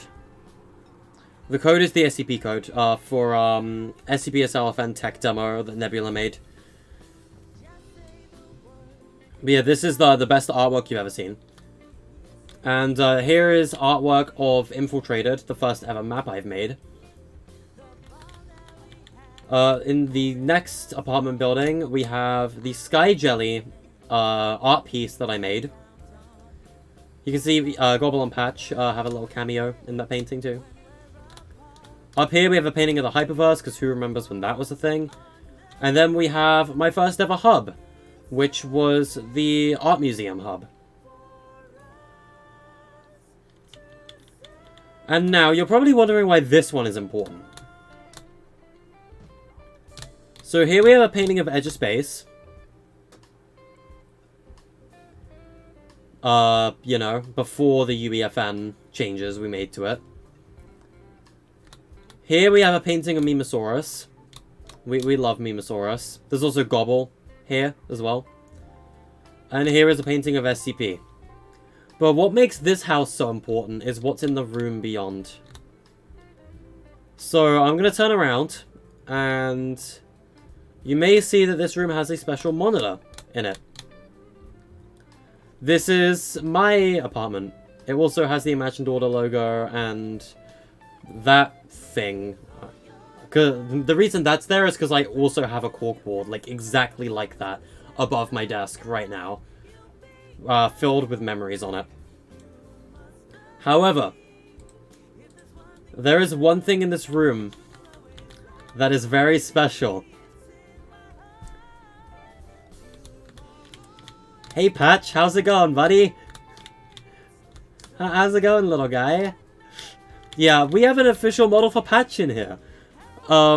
Tiny made Patch. She's also making Gobble. I don't know when she'll finish Gobble.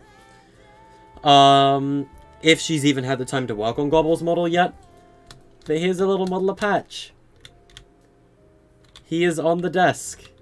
And, Gobble will be next to him in the future. Hopefully when the POI is done. But look at the little guy. He's so happy to be here. We love Patch. He finally has his own model. And Gobble's gonna get his own at some point as well. So this is Secluded Settlement. This POI is not done. This is Nebula's main biome. This is mostly where Nebula's going to be working with this map.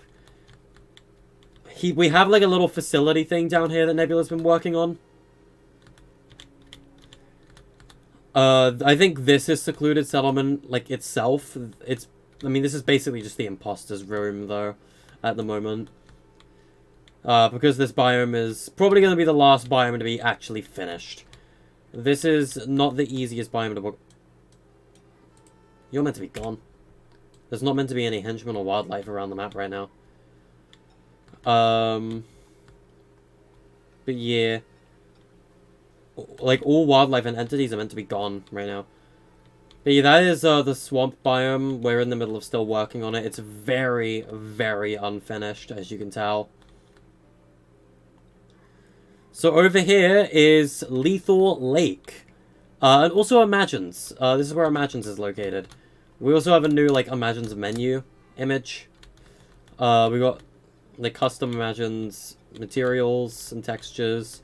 It's basically just the Inaba version of Imagines again. The exact same one. It also plays the Vibin theme in the restaurant. But it's just the Inaba restaurant again. But with more custom assets to it now. Frog Hut dead? Yeah. Rip Frog.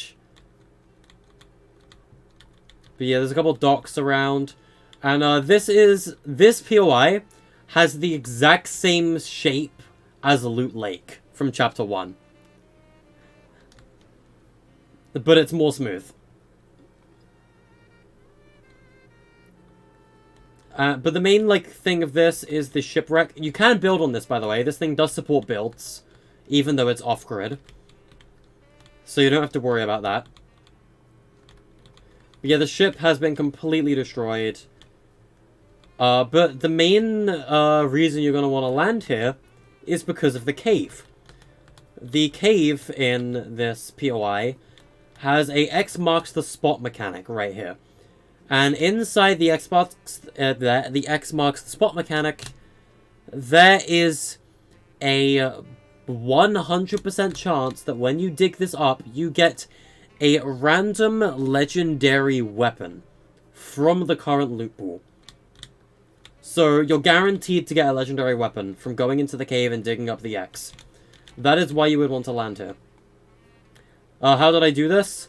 I used the landscape visibility tool to dig a hole. And then all of this was built with props. But the terrain itself is actual terrain that I just dug a hole into. Xbox chest. But yeah. These are the sandbar islands. We haven't finished these yet. We're going to be putting, like, Sudaman Labs outposts and stuff over here, though. Sorry, I need to sneeze. But yeah, basically Pirate Plunders 2. If we go across the bridge over here, this is where the NSL's POI is. Welcome to the Canopy. Canopy is a very important location, as it is the second like main POI to get Thanatos virus samples. There are 3 of each on the table in the lab room. Also, you can see the updated version of the NSL Chinook now. It's now a double-sided material, and it now has glass windows. So yeah, the Chinook has been updated for the POI as well. You can see a lot more of the, like, moving material in action here as well. You can see the NSL flag's updated texture. So that's been changed. The vault is still a little on the laggy side, but I think I know how I can fix that. Here is the vault. And inside here, there is a guaranteed burst horse rifle, the only place that weapon can be obtained. As well as an extra injector and an extra cure. And that is what's in the vault. But speaking of the vault, let me go in here real quick, because if I go to here, there is a thing that I want to turn off. And I need to figure out where the setting for it is. I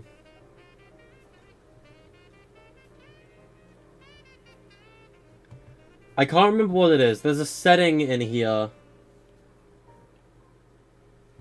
Maybe I think it was Rhinex told me. Hold on. I need to locate my DMs with Rhinex. There we go. Rhinex told me what it was. Not active settings. Yeah. I don't know. This thing is it lags a little while it opens. We'll have to look into that. Also, yeah, welcome to my Discord league. But yeah, it is a thing. The henchmen used to spawn here as well, but henchmen are gone for memory reasons. The next POI that is done is the farm. Welcome to Tactical Trials 2.0. This still says peer. I kind of want to fix that. I can feel my hiccups coming through. God, help me. All of the, like, tilled dirt is all custom made in the landscape. All I want to say is this was a bitch to make. But yeah, this is the farm POI. You got the farmhouse right here. Kitchen. A bike will spawn in this room. Dining room, bathroom, or lounge, I guess. And then up here is the bedroom. And then the attic. It's not much to it, really. Also, this, we can't forget about this place. The construction site from, Aether is here, too. Updated for Hypnos. Oh, and yeah, Mimosaurus is here, too. He lives. He lives.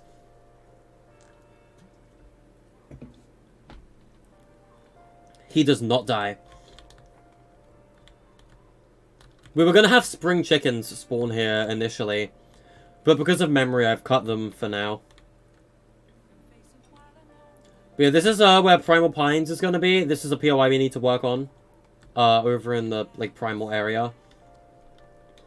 This is going to be Chemical Chaos. This is going to be, once this POI is done, also, hello, Liquid Chrome. This is going to be the #1 location to get virus samples. So, once that POI is done, if you really want to get the Thanatos virus, that place is your best bet. But yeah, as you can see, we've done a lot of work on the map so far. Another flag up here as well. There is one location I've skipped over so far, and that is the altar. This isn't a POI, this is a landmark. It's too small to be a named location, but it's just like the middle of the map landmark. If you go in here, there's a post-processing volume. Canonically, this is, this, like, crystal is what is being used to create the Thanatos virus samples. This is, like, this is the, resource that is giving it all its effects, basically. So that is why it has a landmark tied to it. And yes, its design is based off of the Resident Evil 5 thing. That is what the design of, like, the thing is based on. But yeah, that is Hypnos so far. We've done a lot, as you can see, but we're still far from finished. Spawn Island is over there, we haven't even worked on that yet. There's a lot that needs to be done.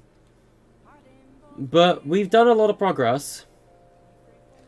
So I hope that is enough to satisfy you all. And if you want to see what the animation looks like for the Chinook, by the way, because the Chinook helicopter is going to be our battle bus. Let me find the... Also, just so you guys know, before we get into the animation, we do have a custom display. UEFN's lagging. Just give it a moment to stop lagging and it'll hopefully show itself. Oh god, I'm lagging. And I have yes. Hiccups. If you have the virus, you get this HUD over your screen. So that is a cool little thing. But if I go to models and I go to... Oh yeah, here's Patch's model, by the way. Yep, this is Patch as his model. As I said, Tiny was the one who made him. She's also making Gobble's model. And the Chinook's model is something I bought off of Sketchfab. But it does have an animation tied to it that I have animated myself. I did go and rig this model myself with the help with Nineace's help. So initially this is a static mesh, but I turned it into a skeletal mesh specifically for the use with this map. And right here we have the rotors rotating. And this is going to be our battle bus. So, yeah, we're going to have this fly over the map, and players are going to drop from it. What do you think? But yeah, that is everything with Hypnos so far. Everything that we've done with Hypnos. Just because I deleted that one frog, I need to check in changes. But yeah, we'll play some Edge of Space before we end stream. Let me check in changes.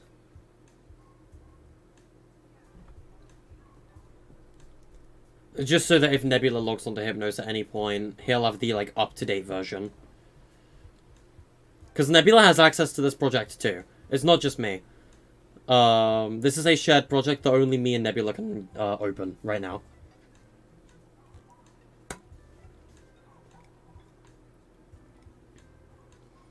Where are the doors on the heli? Don't ask. It's a low poly model. You're not meant to know.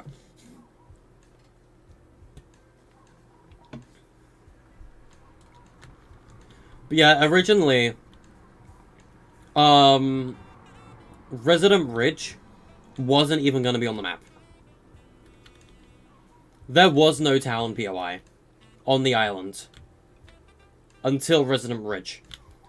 And the reason was because Hypnos is a military-owned island. The island is owned by the NSL.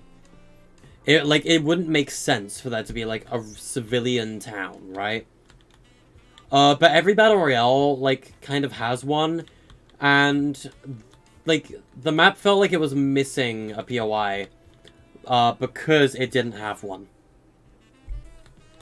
So, we went and added... So, I went and added one. So that you guys would be happy about it. I didn't want people complaining that there was no town POI, because I did get a couple people asking where the town POI is. So I added one specifically for you guys. So Nebula and I came up with the excuse that this is where the employees go when they're off duty. That's it. It's better to not ask questions about Resident Ridge. It's just that small town POI. That's all it is. But honestly, I think it fits well. It's like right in the middle of the map. It's going to be a hot drop location, and I kind of like that. Yeah, you know what? That works.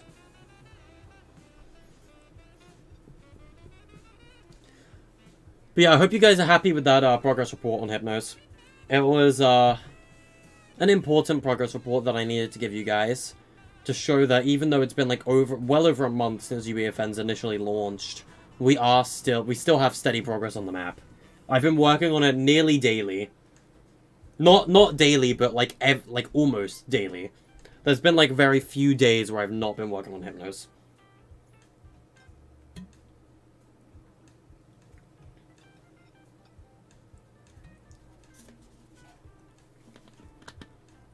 And let me just update the files in revision control. And we'll jump right back into Fortnite and we'll play some Edge of Space with everyone. Hopefully. If you guys are willing for that.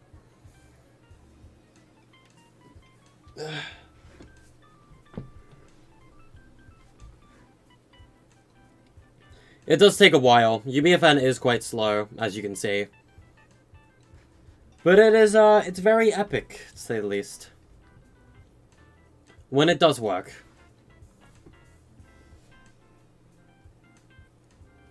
And, like, I cannot stress enough just how satisfying it is driving around the island.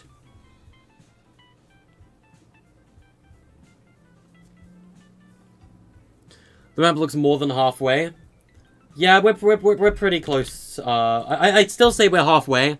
Just because we still got 3.5 POIs to finish. We gotta do all the landmarks. We gotta do all the mechanics. Like, there is a lot that we haven't done yet that we still need to do.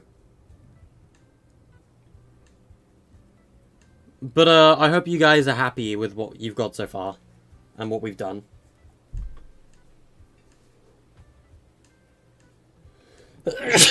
Sorry.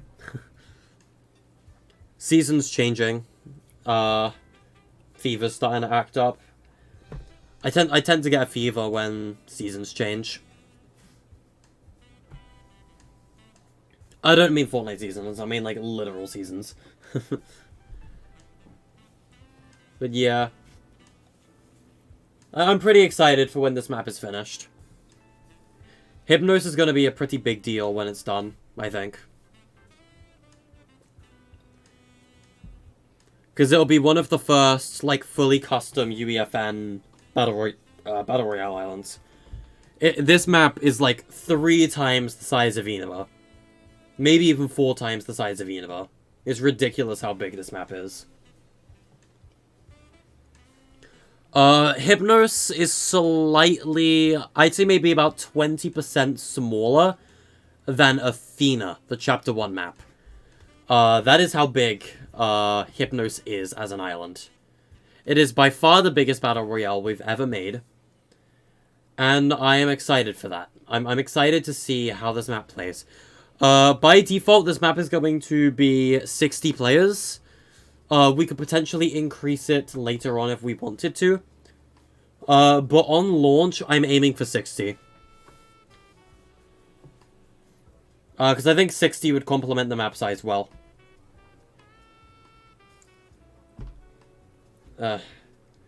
While he just does this thing, give me a split second. I will be right back.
Alright, I'm back.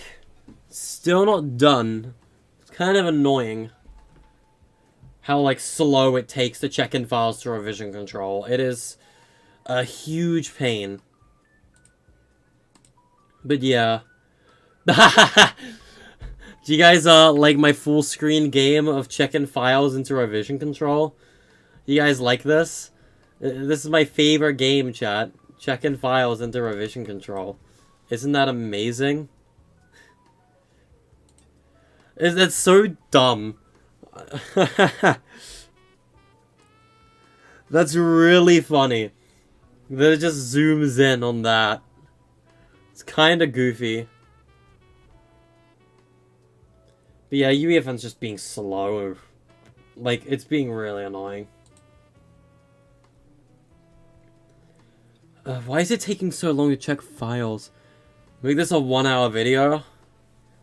What, this stream or the revision control crap?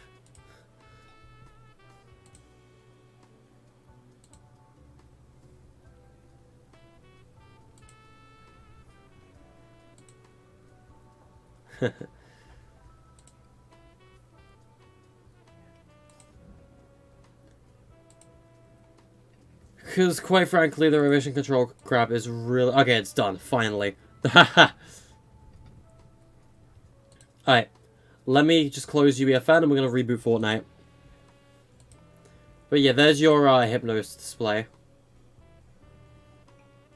Revision control's crap for real.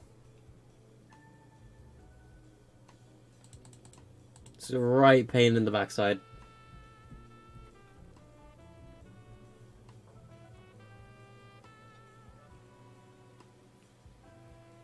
Alrighty.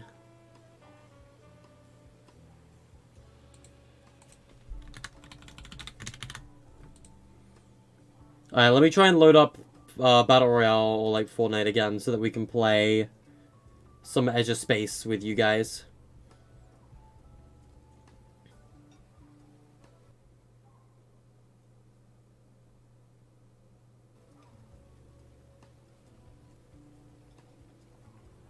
My PC's lagging though, it's kind of being a pain in the ass. It's always lagging though, I don't know why. My PC's been really slow lately.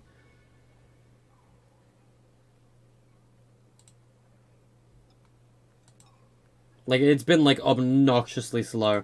And I guarantee you, when I closed UEFN, UEFN didn't actually close in Task Manager. And I'm gonna prove that to you. Yep, UEFN is still open in Task Manager. Even though it closed, and I closed the application, it is still open in Task Manager. It is very frustrating that that still happens. Like, that's been an issue with the regular game, and to see that, like, continue on to UEFN is really infuriating. Because that bug is extremely frustrating to deal with.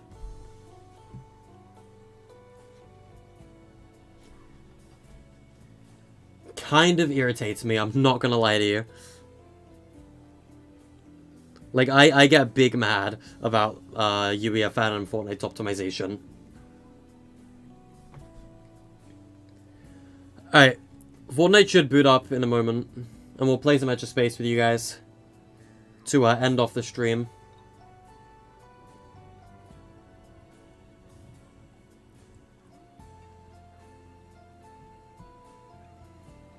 You just had 3 Renegade Raiders and 1 Reboot Royale game? Jesus. That's kind of crazy.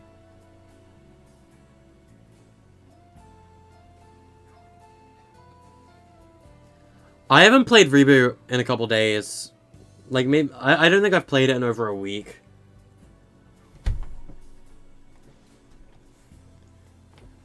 Like, I don't know.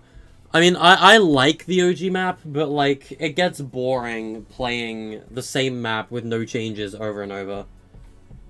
I don't think they've even vaulted the Easter egg launcher yet. That being said, Dilly and I have been talking quite a bit lately about VRs, because like I want to get like Dilly's help on like LODs and getting like the right amount of memory for like a UEFN VR. So like I've been asking Dilly about like what he's doing with the reboot to like make everything render properly.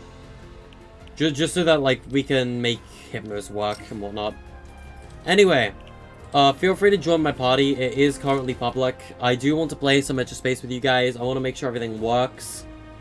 I want to play on different teams, make sure everything's working properly. I want to see games with, you know, actual action going on, because I've not done that yet.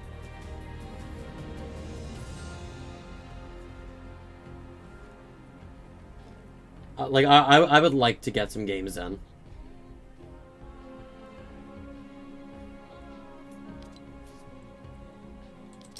Tell them to hurry up and bring out duos.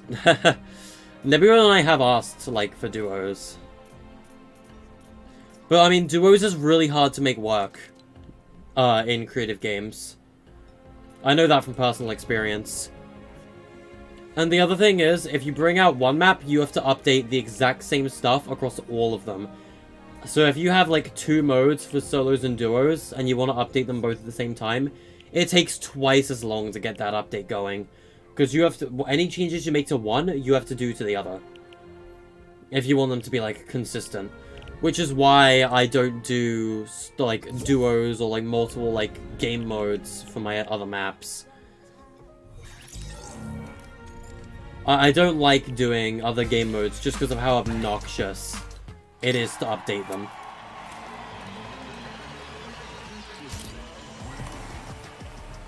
Like, if I could update all of them at the same time, like, if I could just update the solos and have that apply to the duos, trios, and everything, I would do it. But because everything I do to a solos has to be updated to duos as well, and then any other team size mode, it's like, it's a huge problem with creative that it's not really easy to get around. Like, the reason it's fine for, like, other game modes, right? Like, even with just, like, Medieval, right? Even with Medieval Royale, that map updates to Asteria's current map. But even then, any changes I make to Medieval Royale's loot pool in one mode, I have to make to all of them.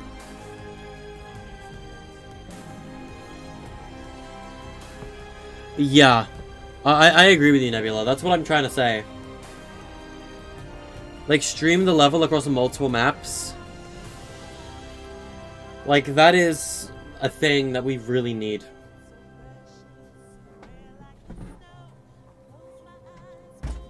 And that's kind of like, that's what happens with the Asteria maps, or the, like, Creative Battle Royale maps.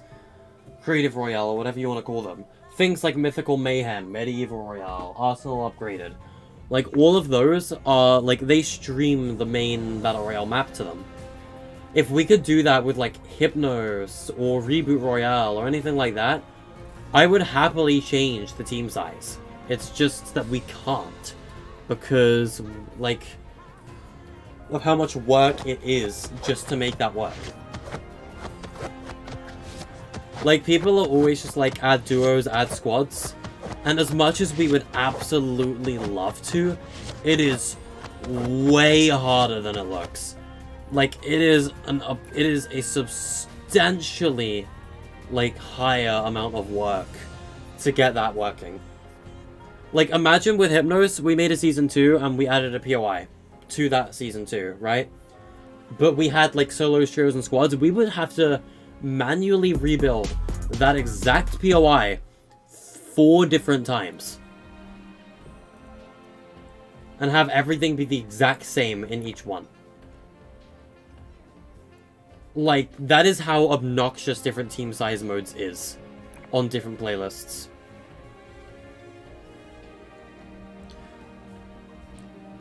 I mean, yeah, UEFN crashes all the time when you try and playtest it, but I mean, that's just because UEFN and Fortnite together are both poorly optimized.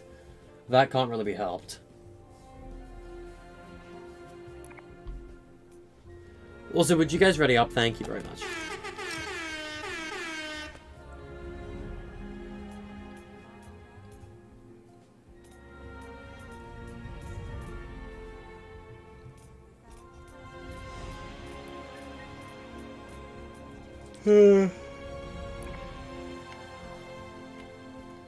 Hey, would you guys ready up? Thank you.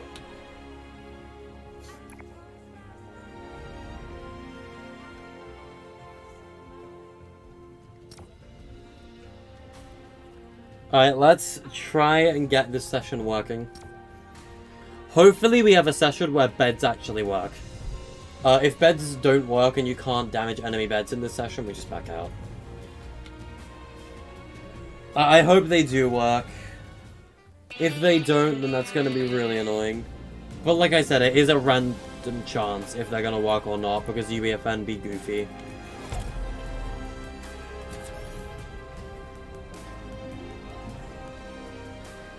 It is very silly goofy. UEFN is not your friend.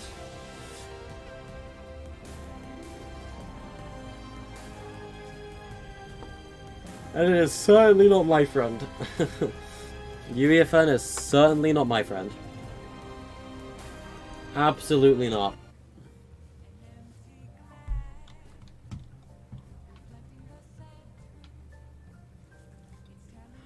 I hope that Edge of Space ends up in Discovery now that it's a UEFN map, because I really want to play this with public lobbies.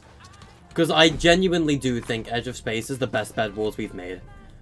Like, mechanically, aesthetically, like, I really do think it is. And I would love to play this with, like, other people in a public session. Like, I want to get a full party of 16 on Edge of Space.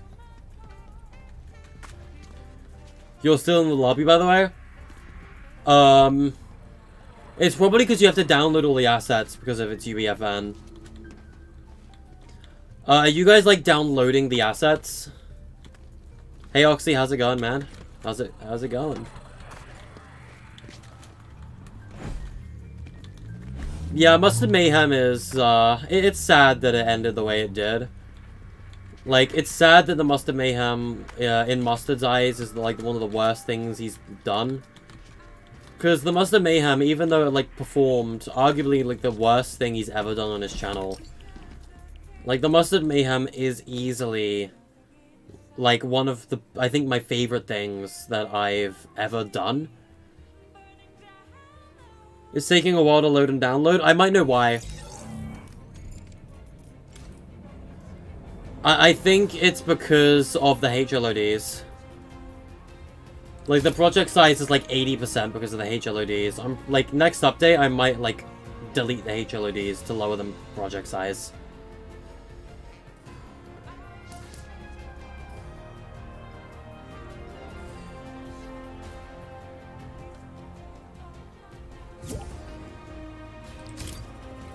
Party failed to connect. Uh-oh.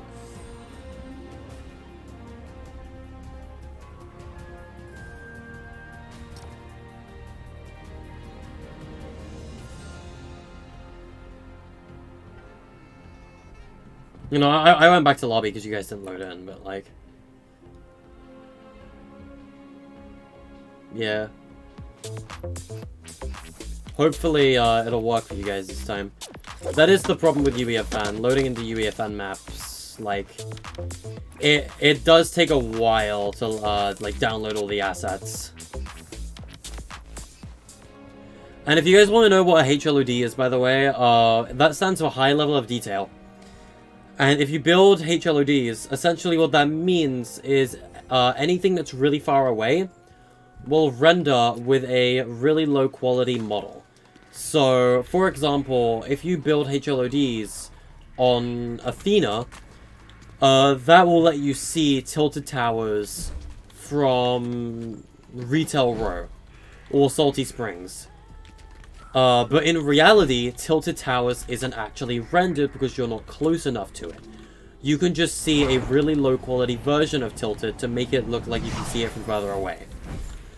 And Edge of Space, even though it doesn't really need LODs, does use them. LODs are going to be more important for maps like Hypnos. Like, on Hypnos, LODs are arguably the most important thing. On Edge of Space, it's not really necessary. But it does keep the memory lower. So, I prefer it.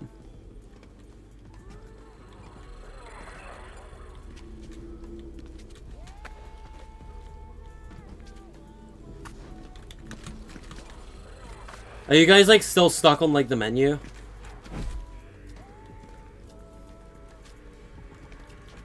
I mean, the reason I load in quickly is probably because, you know, the project files are on my PC. But don't worry, because join in progress is enabled until a bed is broken, just like Food Fight. So, if you guys don't load in immediately, you can load in, like, after the game starts.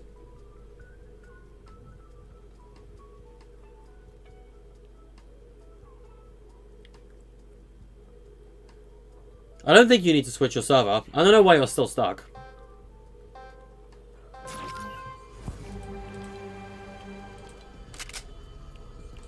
You'll join the Discord? Well, thank you very much. I mean, you'll probably end up leaving the Discord because the Discord is as dead as a doornail. Nobody really talks in there. I don't even talk in there, really. It is very much dead, which is why I don't promote my Discord anymore. We do have plans for it in the future, just not right now. Like, we're probably going to promote the Discord more when, like, Hypnos and stuff is done.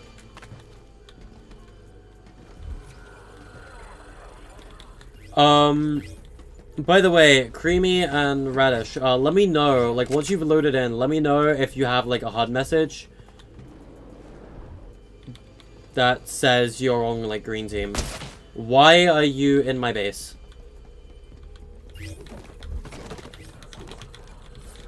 I don't think you were meant to spawn there. I think it teleported you to, like, your actual spawn location.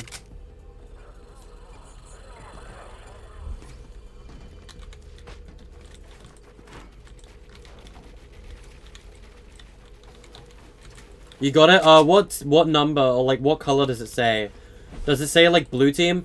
Because if so, that means it's working as intended, and that would make me happy. I've been unable to test with multiplayer because of the way UEFN testing sessions works.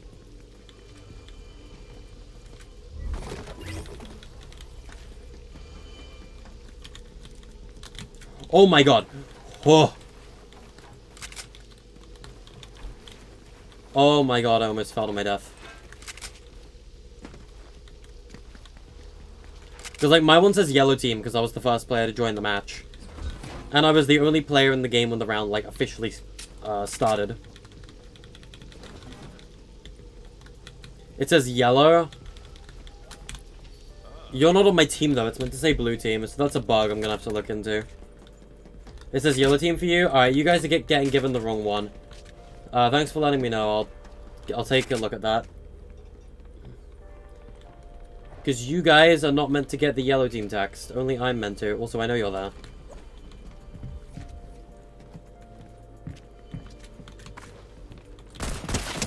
Get out of here. Get out of here. Get out. Oh my god, you have the SMG. Yeah, it's not meant to say yellow team for you guys. It's only meant to say yellow team for me. For you guys, it's meant to say, green and blue.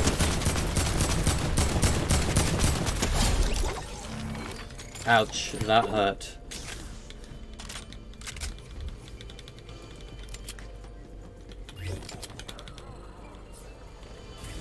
The kinetic blade is actually pretty good in this. I wouldn't sleep on it. I wouldn't sleep on the kinetic blade.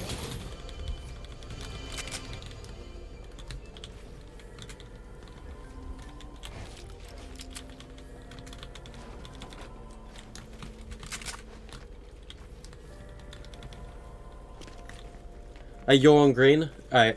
Does it say, like, does it now say green team for you, or does it still say yellow team?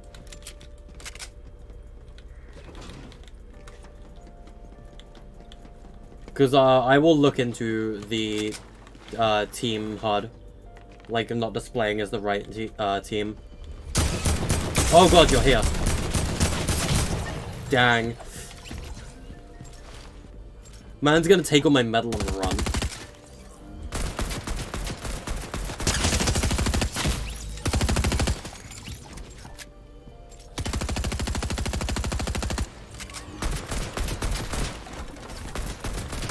Also, do you remember that, like, age-old problem with, food fight? Like, you know, where your bed would, like, when your bed would break when you're already dead. And, like, yeah, your bed breaks and you're already dead, and then you just don't respawn because your bed is broken while you're dead. That should not be a thing with Edge of Space. Because of the way... it, like, counts your class changing on, like, bed break now. That should be different. It should now only apply after you've respawned. So, like, if you're already dead, and someone breaks the,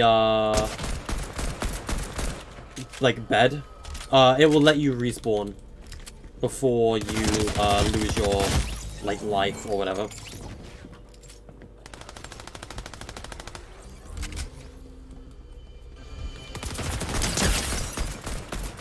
You fool! You can't damage the bed from over there. Haven't you learned? Haven't you learned? This is Edge of Space. You have to be right out of bed to damage it, buddy.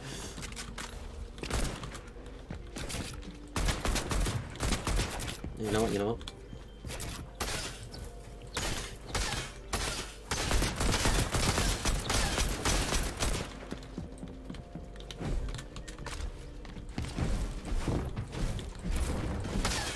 Come here.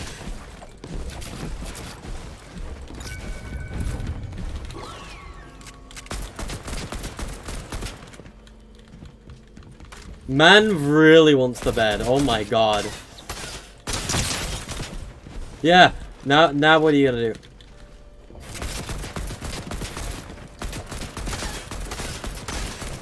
do? Man really wants to break the bed. Damn it. He got it. No, I'm gonna go down. But I'm gonna get him first. Oh, and his bed was broken. Let's go. That's what you get, Creamy. That's absolutely what you get. Oh, but I'm being rushed. I have an idea. I have an idea. Hey, hear me out, hear me out, hear me out. No! Nah, GG. GG, Radish.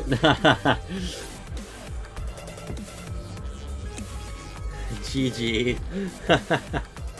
Let's ready up again. I want to see if it's because you joined in progress or not. Since you guys have like already been in the game, it shouldn't take as long to load this time.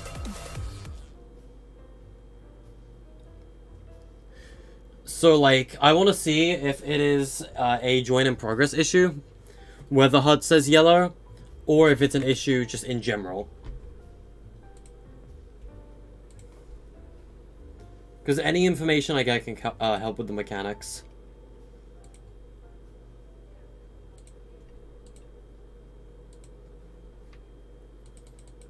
This is fire. It's a pretty fun map.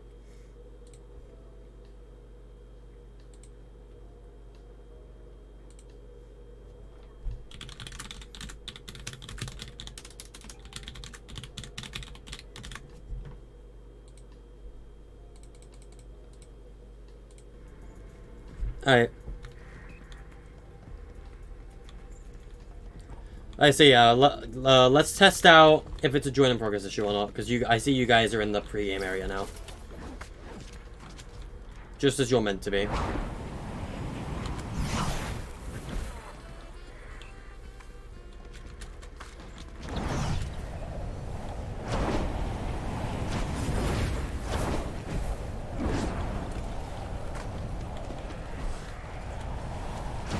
Yeah. This is the old Edge of Space pre-game. You know how it is.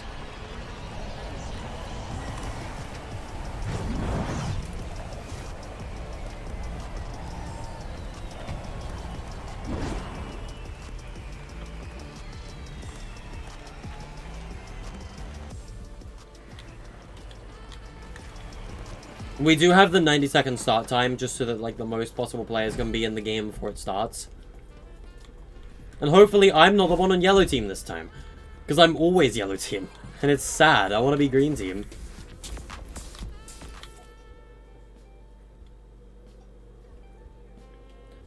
Please put me green team. Please put me green team. Please put me green team.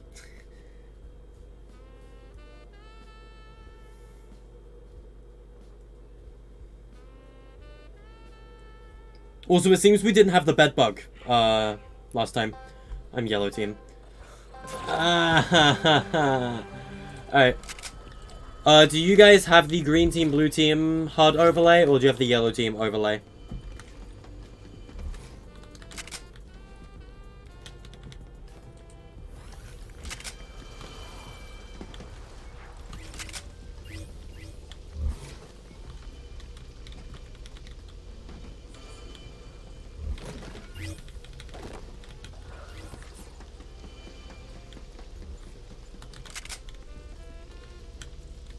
You're on blue and it says you're on blue? Okay, so it's a join in progress issue specifically.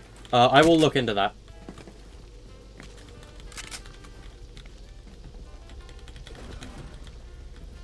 What I'll do is I'll show the HUD for players when they respawn. I think that's what I'll do.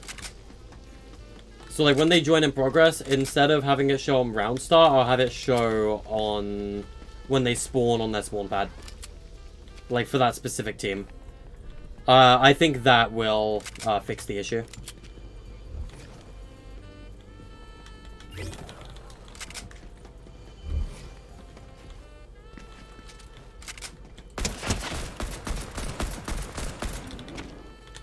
Oh my god, the fact you're alive is a miracle. It's a miracle you lived.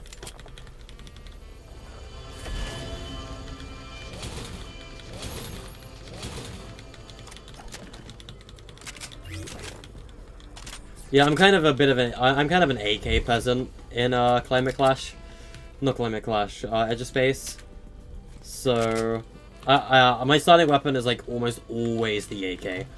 I really like the heavy assault rifle. I guarantee you most people are gonna choose the prime shotgun or the twin mag, but like heavy assault rifle for me is the way to go. Range is really useful.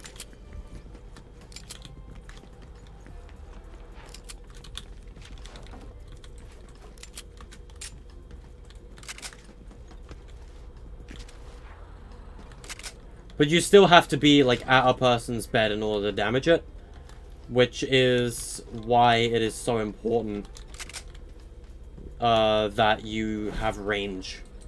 Or, not, sorry, that you have a good, like, weapon for close combat, too. Like, if you're rushing at someone's bed with a Cobra DMR, you're going to get your ass kicked. Like, it's not smart to rush someone with a Cobra, you know? Like, a Cobra is good for, like, support. Like, it's better to rush someone with an SMG and shotgun. Which is why, like, I'm generally not, like, the rush down style.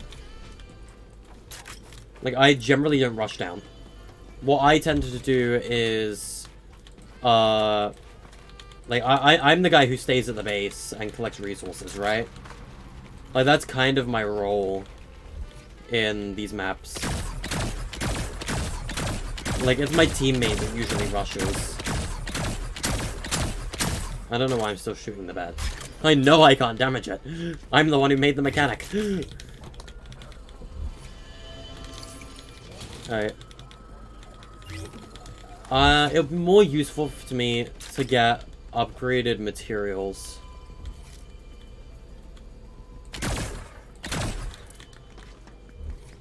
Yeah, I think me getting upgraded materials is going to be more useful than getting a high-step accelerant shotgun right now. As good as the accelerant shotgun is, I think I'd be better off getting materials. Because if I can get more materials, I can get things like kinetic blades faster. And kinetic blade is really, really good. It's not only good for mobility, but it's also good for offense. Okay, I don't trust losing my metal. I'm getting the upgrade.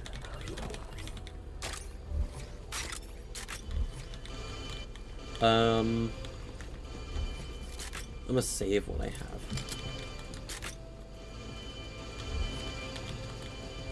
Yeah, I can't buy anything but the Flintlock and the Pizza Party right now anyway with my metal.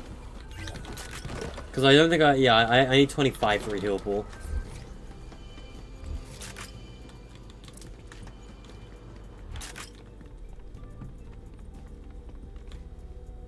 It's still really hard to get someone off your bed. In like most Bed Wars maps, but that applies to every Bed Wars. That's just the downside of Fortnite Bed Wars. It's like really hard to balance because the people can just build like pretty much instantly.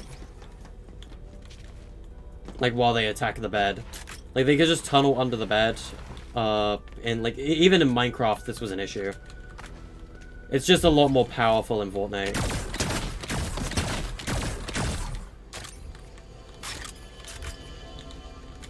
But yeah, snowmen are back in this as well. From Food Fight. You know how it is. Snowmen are still a very powerful asset, and if you have them, you should weaponize them at every opportunity you get.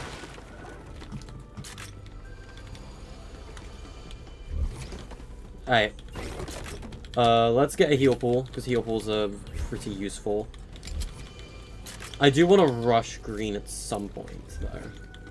Because I can't just, like, play campy the whole time, right? Ooh, Diamant, that could be good. Oh, Jesus Christ. Speaking of DMR. I don't know where he is. Oh, he's in his base. Okay. It's a good thing I pulled the heal pull.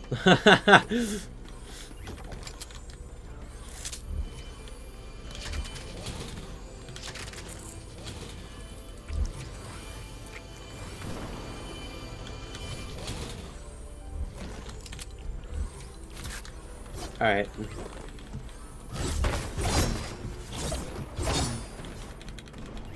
Got myself a kinetic blade. Alright, I'm gonna leave my metal here. I hope we get tents in creative at some point, man. Do you guys remember tents? Remember when that was a thing?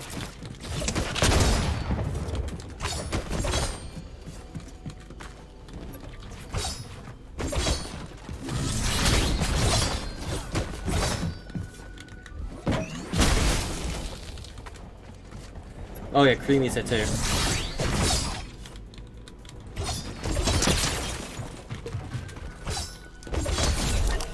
Radish is dead. Come on, let's go. Oh no, the barrier is up.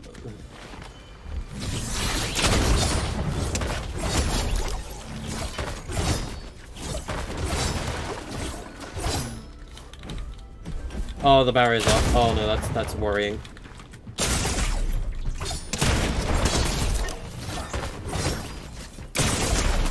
Get out of here, Creamy. Oh my god. No, I'm fleeing. No, my mouse is locked. Ah, god, I don't know why it does that. Kinetic Blade is... It is very good, but it is also... It can get you killed a lot, too. Especially if you're up against a shotgun.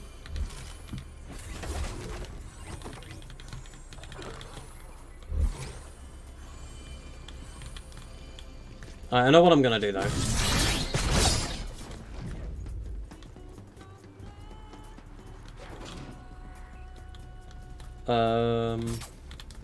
I'll search both of these presents.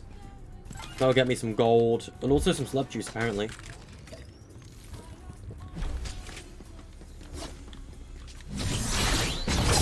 Need I remind you, this was made before the slurp juice buff. So please take that into account. Alright, challenge, give me some gold. So I can start generating gold now. Let's get an accelerant.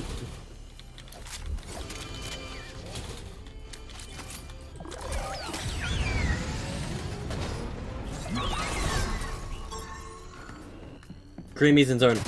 I can like dash into the bed to damage it. If there's someone else on the bed, you can dash into a bed to damage it with a bird. That is also a use of the Falcon Scout.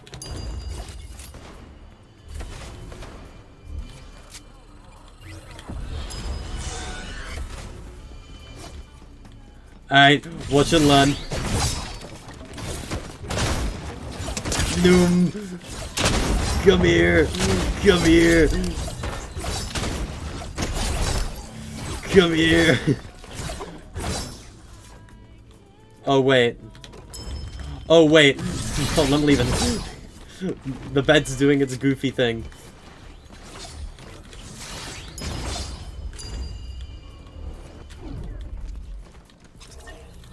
That's why you gotta be careful with the Kinetic Blade, my friend.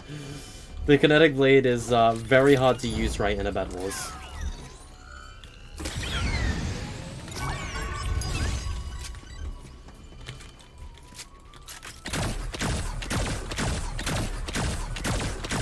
My aim sucks, by the way.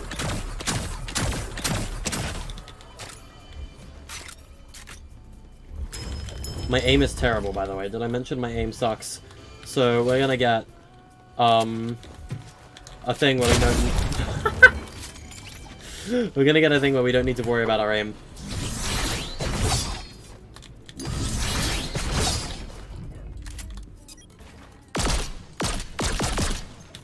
Oh, smart.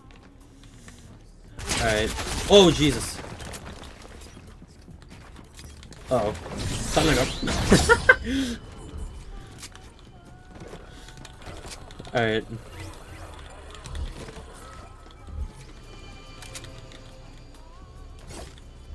I need to break his bridge. He has way too much leverage right now. You gotta eat. Fair enough, man. You are welcome to disappear. I appreciate your help with the playtest on the knowledge. The joining bloggers is breaking the thing.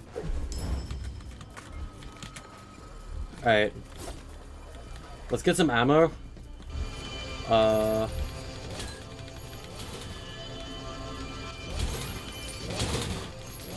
get a lot of light ammo for the pistol. Falcon Scout isn't going to be too much use to me. I can't afford a jetpack though.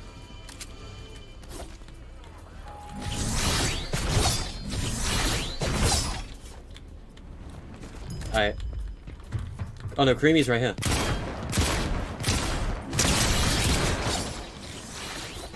Oh no, he's gonna try him. Yep. My mouse! No! It stopped responding when I jumped on. Oh my god.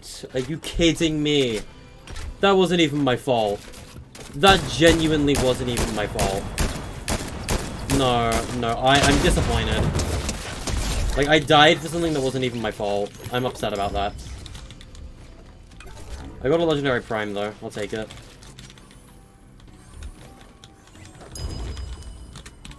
That was actual. That was bullshit. That was actually bullshit. It's fine. I can almost get my pistol back. He's gonna be on his way back. But he also sucks, apparently, because he fell off. I want my buffs back. I want my base alarm back. I want all my ammo back. I can almost get my pistol back. Yeah, that was an L.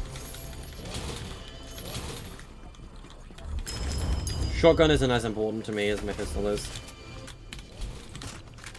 There you go. Just so you guys know, the lock-on pistol is probably going to be the best gun you can possibly get in Secret Lab. It is incredibly good.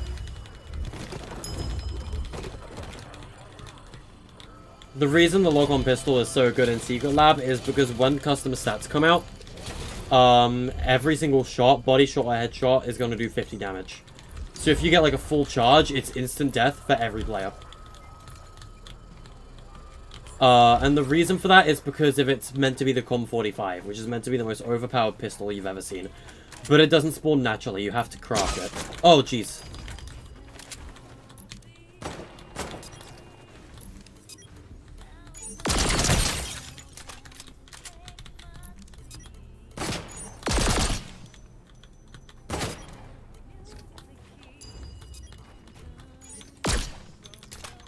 Damn it.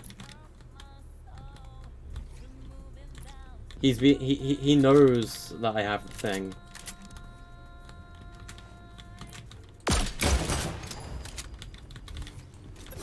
Alright, I see how it is.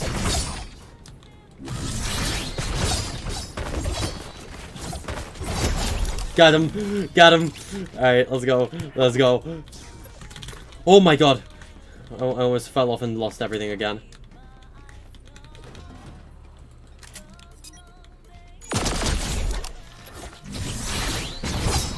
What can I say? The pistol's just that good.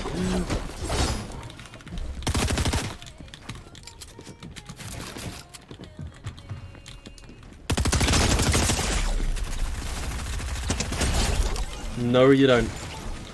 No, you don't. Oh god, are you kidding me? I'm wondering if the player counter is bugged. Because I can't damage the bed now. You know what? I'm just gonna go prepare for a final battle, I think. Because the deathmatch time is up now anyway. That bed bug is really frustrating. I don't know why it behaves that way. Like, sometimes it just works and sometimes it just doesn't. I'm wondering if it's a bug on the player counters themselves, so I'll have to investigate that.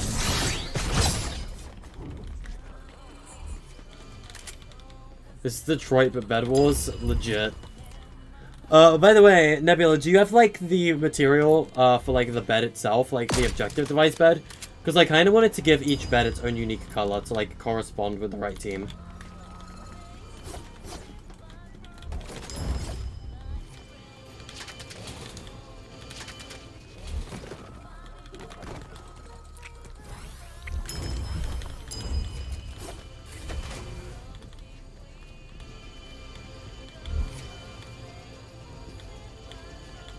I guess snipers cost more than I remember. I don't remember how much snipers cost.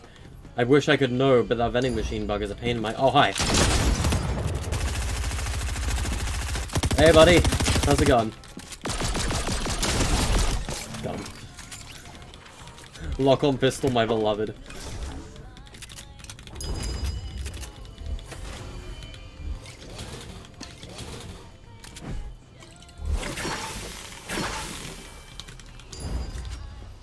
Oh, I'm gonna move at, like, cracked speeds. Like, while sprinting with Pepper and speed boost.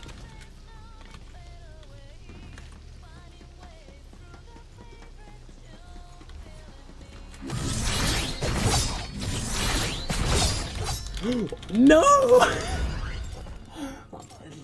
See, that is why you have to be really careful with the kinetic blade in this map. The kinetic blade can be the entire reason you lose the match, but it could also be the entire reason you win. Like, it is... It has a skill gap. It has a huge skill gap.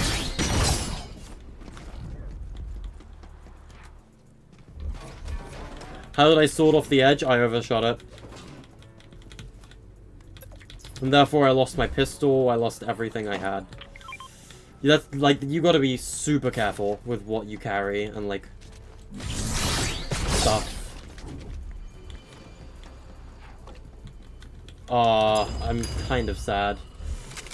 I'm so sad about that. Oh my god.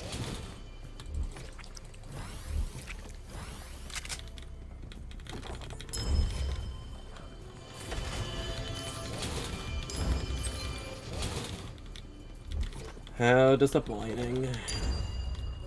It's fine, I can get a Havoc.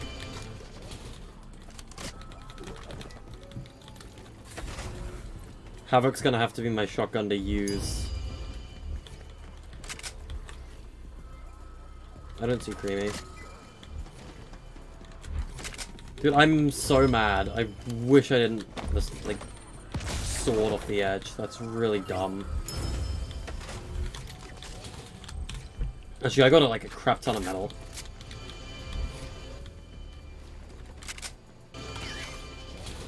I know what I can do.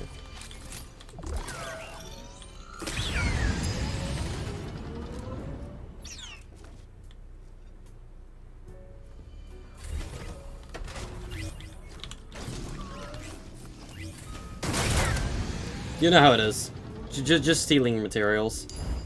But that's how it goes.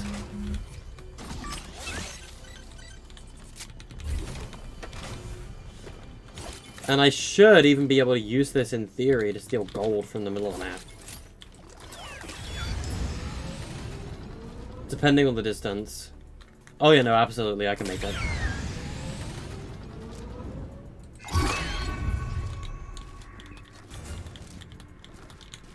Oh, Creamy's at my bed.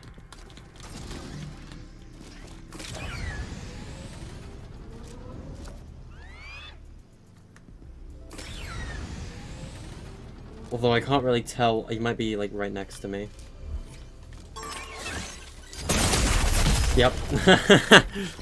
You gotta be careful when using the Falcon Scout.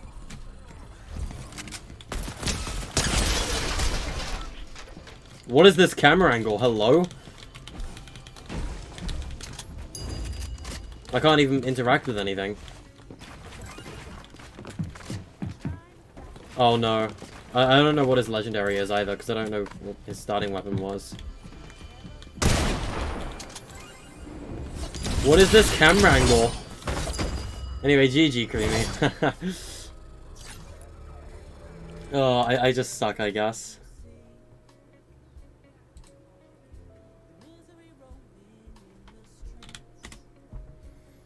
Damn. Alright, GG, man. Alright. I'm gonna go fix that thing in Edge Space with the HUD widget for join in progress.